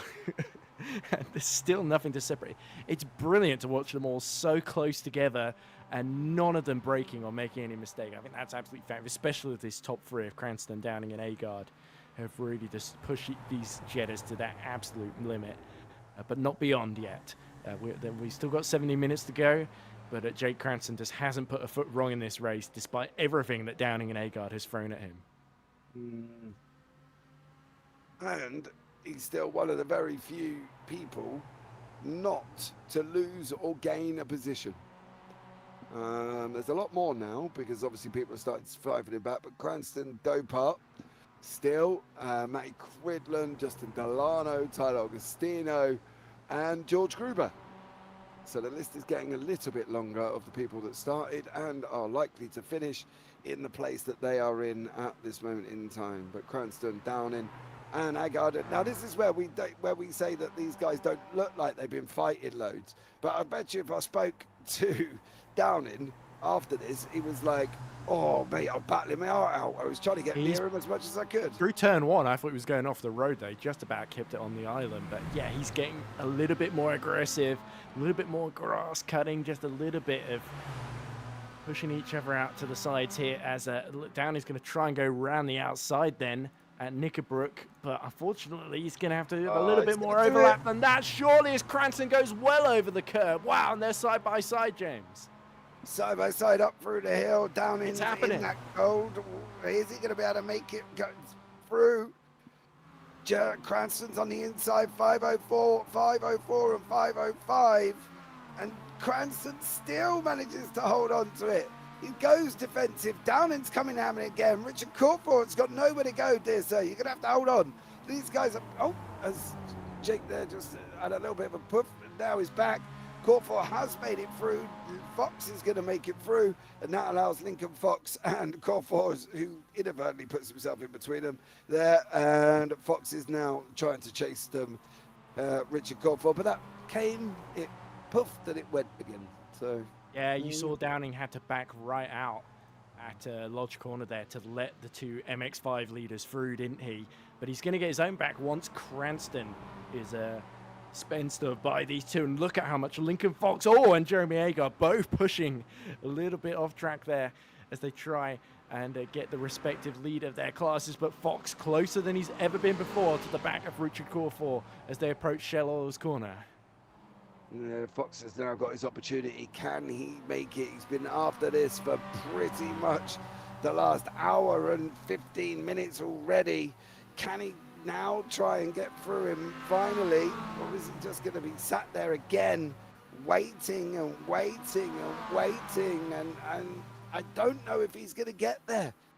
I really do not know if Lincoln Fox is going to get there. There's no traffic ahead of him here, and really it's only the Jettas behind, which they should naturally be faster than, so hopefully Fox may get there, but it could be a battle down to the end. You saw Corfraw just having a little think. He just went to the middle of the road right before Knickerbrook just to say, don't you try anything, Lincoln, because it won't go the way you think. And Jake Cranston now has once more got Dan Downing. Now that the MX-5s have cleared them, he's just going to be relentlessly battling for the final 13 minutes then. So the race coming alive in the closing stages here, especially in MX-5 and VW Jettas then. But in GR86, Harry Fox has got a big lead. Clio's Romano, it's all about the fuel strategy there. Can he get it to the end? Because if he pits, Claessens is going to win.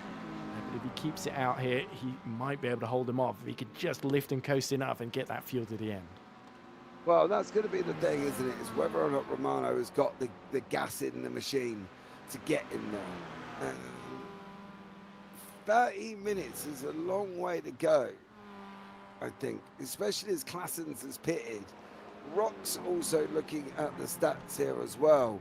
Rock's pitted on lap 36, so he's maybe trying to run it long. Claessen's pitted, where are you? Claessen's pitted on 46, so 10 laps later. So he's definitely going to make it. But it's whether or not the Rox and Giovanni Romano can make it in front of him. And that's going to be the interesting thing. Or is there a splash and dash for these two cars coming up?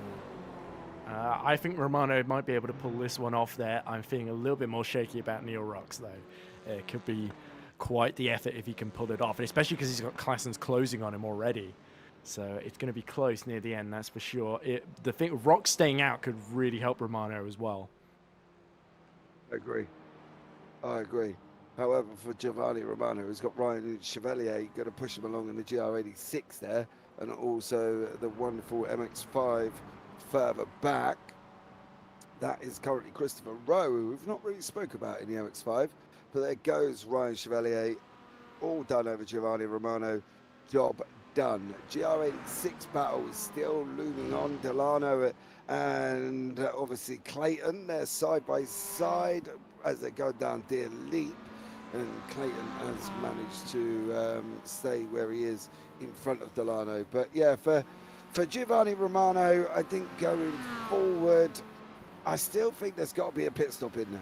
I really do feel there's got to be a pit stop in there. I guess we'll see, won't we? The other thing, Sven Demel had pit a couple of laps ago, and he's been able to jump your Gruber to get back up into second, but he's 18 seconds now down on Kevin Parrish. So he's closed in a little bit, but Parrish can afford to just coast it home at this point, because 11 minutes to go. Going to be first victory of the season for him, and it was one of survival really, lapping these cars. This is why in a 5-class championship it's so crucial not to get caught out and to stay out of trouble effectively. And Sven Demel, for the first time this season, really got unlucky there. Yeah, he did, unfortunately. The problem is he kind of washed out by trying to rush the overtake. You know, if he had stayed where he is through Druids, he would have been able to go down and get him on the run down into Lodge, but he didn't. He rushed the overtake, went up the inside, he washed out into that GR86, and unfortunately Demel had nowhere to go, just went straight across the front of it, and job's a good one. So, you know, Demel might look back and say, well, technically it was a missed opportunity on my part. You know, Swats and Stroopers had to go into the pits. I am sure. Harry Fox as well. Yeah, Harry Fox had a very quick stop.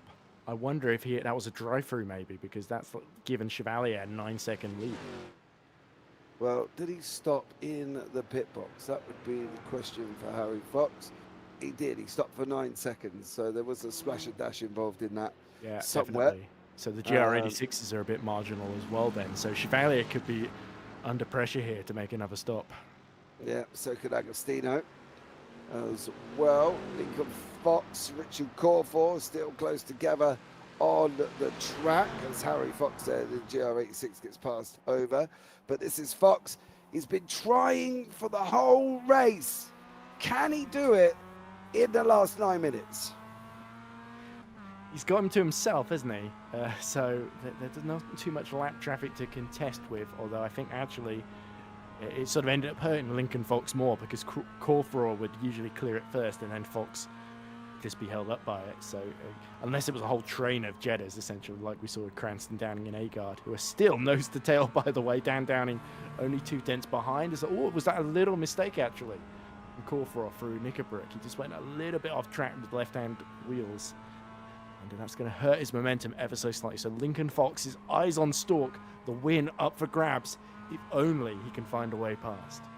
Well, he's going to have to try. That's all I can say. He's Your got 9 entertainment, minutes. if no one else is, yes. Yeah, you can't sit there for the majority of the race and not have a go. You know what I mean? That's like driving 56 miles an hour up the motorway around the M25 behind a truck. It's boring. Like, I don't want to sit there staring at the back end of a truck. It's just not going to happen. And for me, Fox has got to have a go.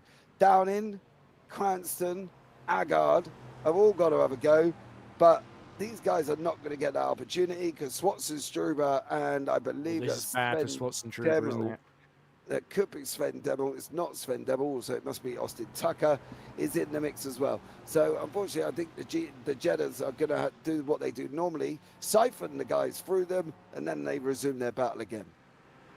Yep, that's always the way, isn't it? Like particles that sort of part like the waves and then close back in once whatever it is has passed through them, essentially. But look at this, round the outside from Swatson Trooper because he knows he needs to catch Agostino.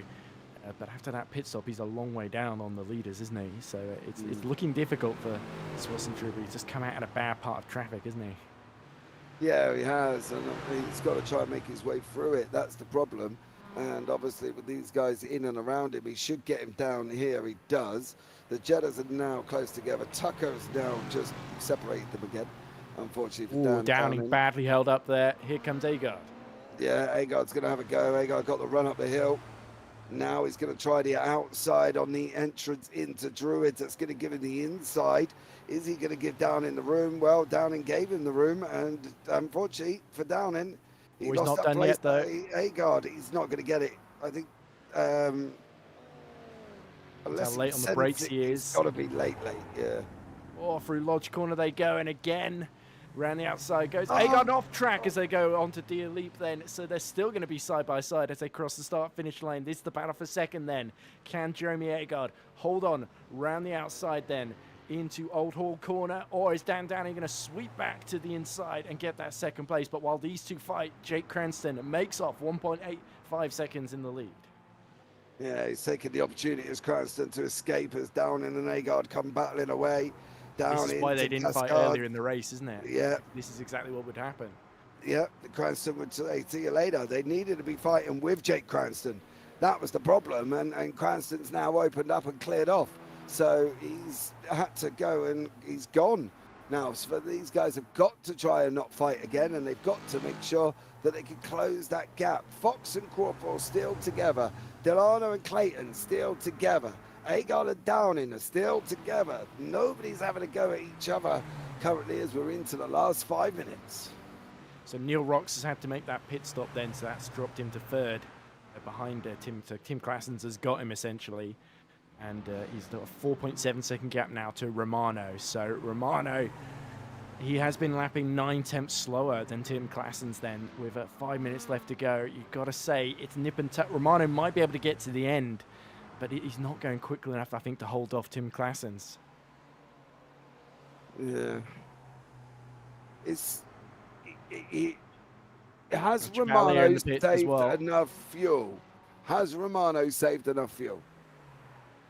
He might have to save a bit more now, won't he? But this has given Harry Fox back the GR86 lead because Chevalier has come out behind Tyler Agostino. So Chevalier's actually lost the net second place in that class.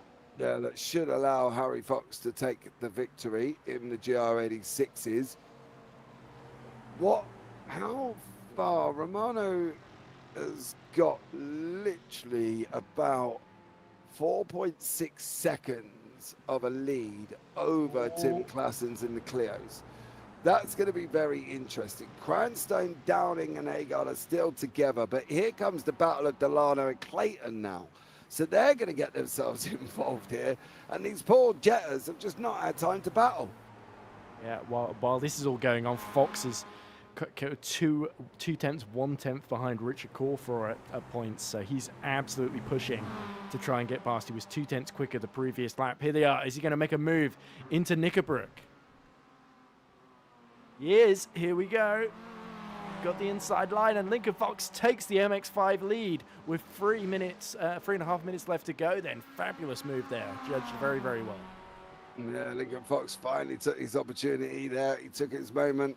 He got his moment, and around he went. He cleared Corfor, and it took him all of about an hour and 36 minutes. So, a long time to set up a move, but it paid off. Yeah, it did. Persistence and patience was the key for Lincoln Fox on that one, and he managed to get Richard finally right at the end. So an hour and 36 minutes in, Lincoln Fox takes the lead now of the Mazda MX-5. So good job from him. Can he hold it, or is Corfor going to come back at him as we're coming into that last 3 minutes? Keeping an eye on Kevin Parrish. He is just about to go over a line, so there's going to be at least one more here before we break onto the white flag. So Kevin Parrish doing a great job. Corfor Lee overtaken by Fox. All he's got to do is come back at him, right? You'd think so, but he's more used to defending at this point, isn't he? So this will be a rude awakening. Meanwhile, interestingly, Romano has started to up his pace a bit. He was only a tenth slower than Tim Claessens now, so has the Canadian saved enough fuel now in order to now worry about fighting Tim Claessens for actual track position here? I don't know, because although the gap's out at 5 seconds for Giovanni Romano, I don't know. If he pits now, he'll certainly come out behind Rocks as well. Yeah, I think he's got to run it until we can get it empty. Oh. That's the thing, as you can see, Fox and also Corfor still going at it on your screen in these MX-5s. Up through Druids they go, round the right-hander. Corfor's got to... He hasn't got an hour and 36 minutes, Richard. He's got precisely 3 minutes to try and set him up. So it's going to be an all-or-nothing send somewhere, isn't it, for Richard Corfor? Otherwise he's going to be in trouble. Yeah, it could rely on a mistake, actually, from Lincoln Fox as well.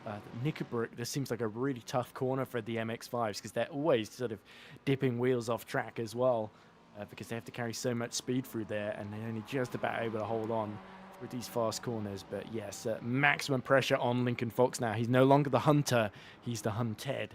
And that's not always the easy position to be in because you've got to think about defending your position on the exit of some of these corners. So we'll have to see if Richard Corfor can set him up then as they go down to Shell Oil's corner. Last lap of the race. Last lap of the race. Kevin Parrish has gone over the line. It is the very final lap here.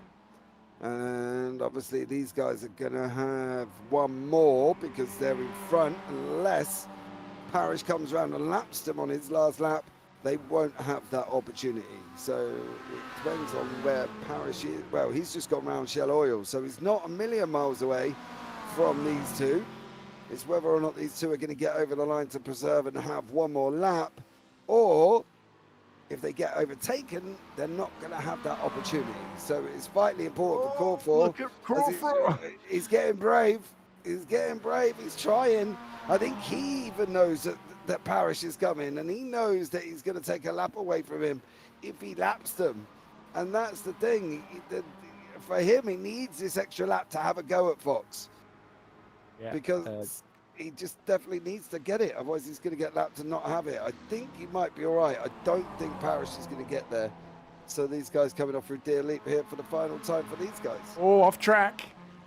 A little bit of a mistake there from Lincoln Fox, and now here comes Richard Corfor. So checkered flag is out, waiting for Kevin Parrish, who's going to come any moment now. But Lincoln Fox just holding on in the MX-5 lead. There is Kevin Parrish taking the win in the Mustangs. He's done a stoutly job for him, and a great job for Kevin Parrish. Comes over the line, wraps it up. Sven Demmel in second. Brooks Clayton and Delano have finished there. Jake Cranston did take the win in the Jettas. So Jake Cranston did, but you can see Corfor and Fox still fighting out on the way down to Shell Oils. Oh, you haven't got long, mate. You have not got long. He's going to look for the run out of Knickerbrook, I think. Crawford goes high, tries to use the banking to bring that car back in. Off he goes now, up through the hilltop. Lincoln Fox in the all red, Crawford in the red black. It's the final lap. We go on board with Crawford now. Fox has just got to position his car in the middle of the circuit. Crawford cannot get through if he does that.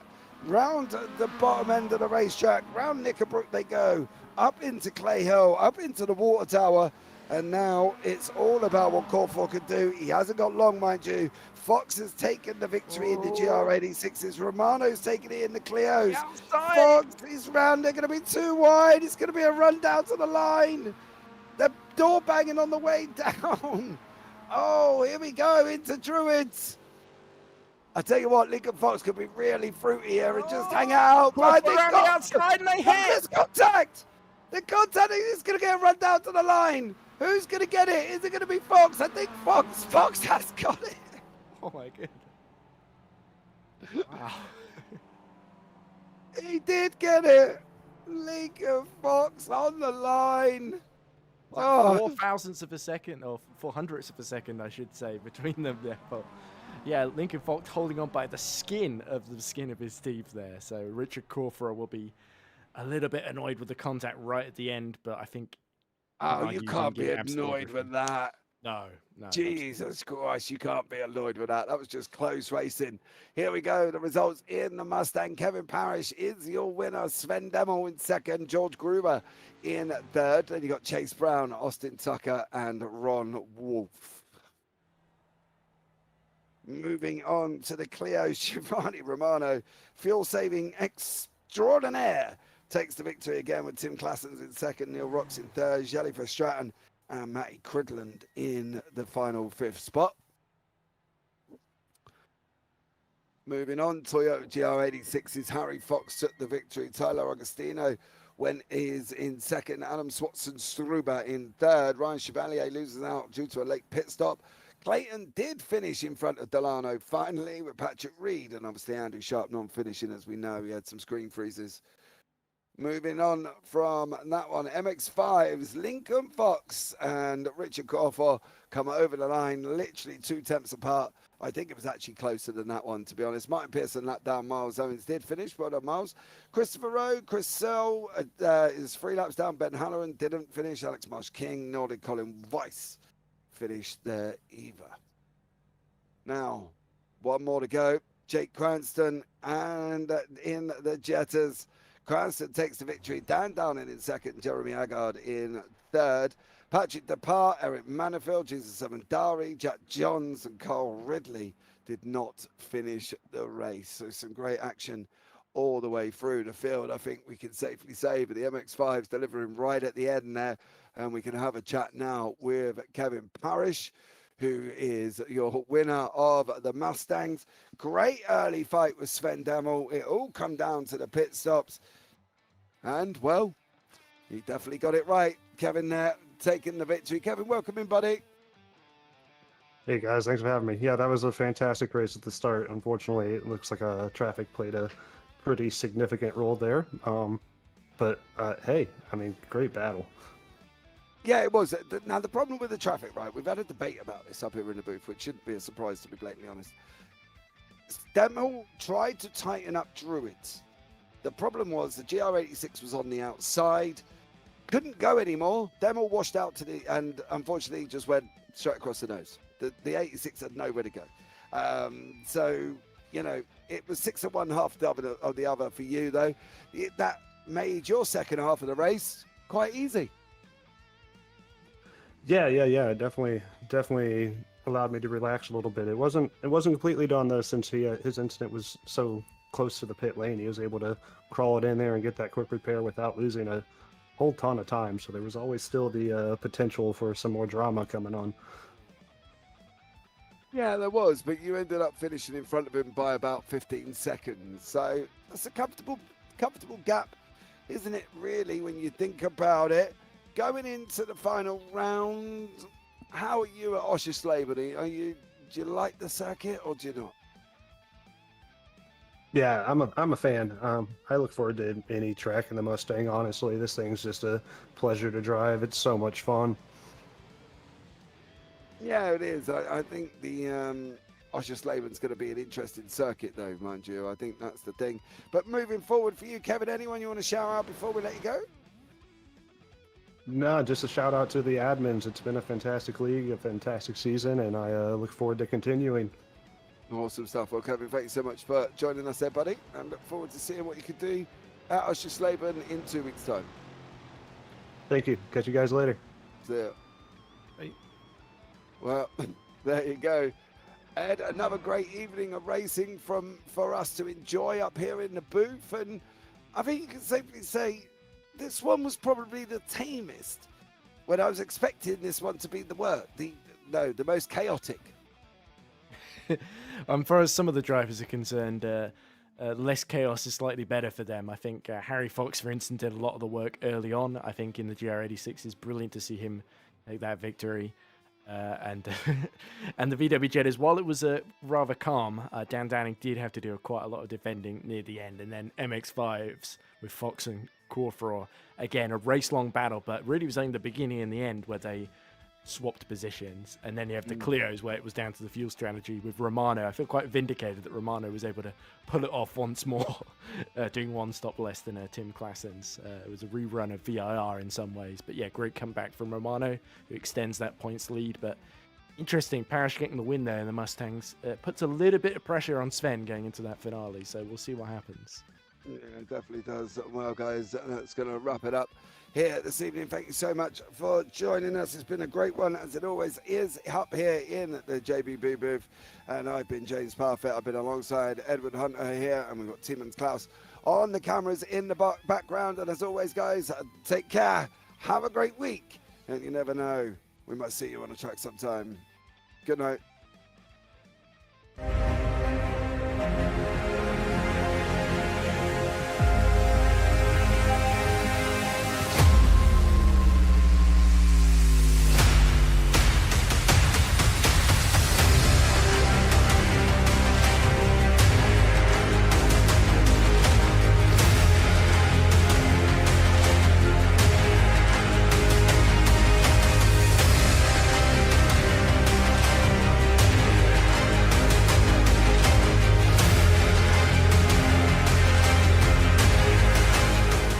Does he have it? Medeiros is going to get it. They're going to toss it. They haven't got it. He's on the outside line, though, going into the fastest corner on the circuit. Surely this can't work. Dominic Ligner has got a sensational run outside line now, though, for the heavy braking zone.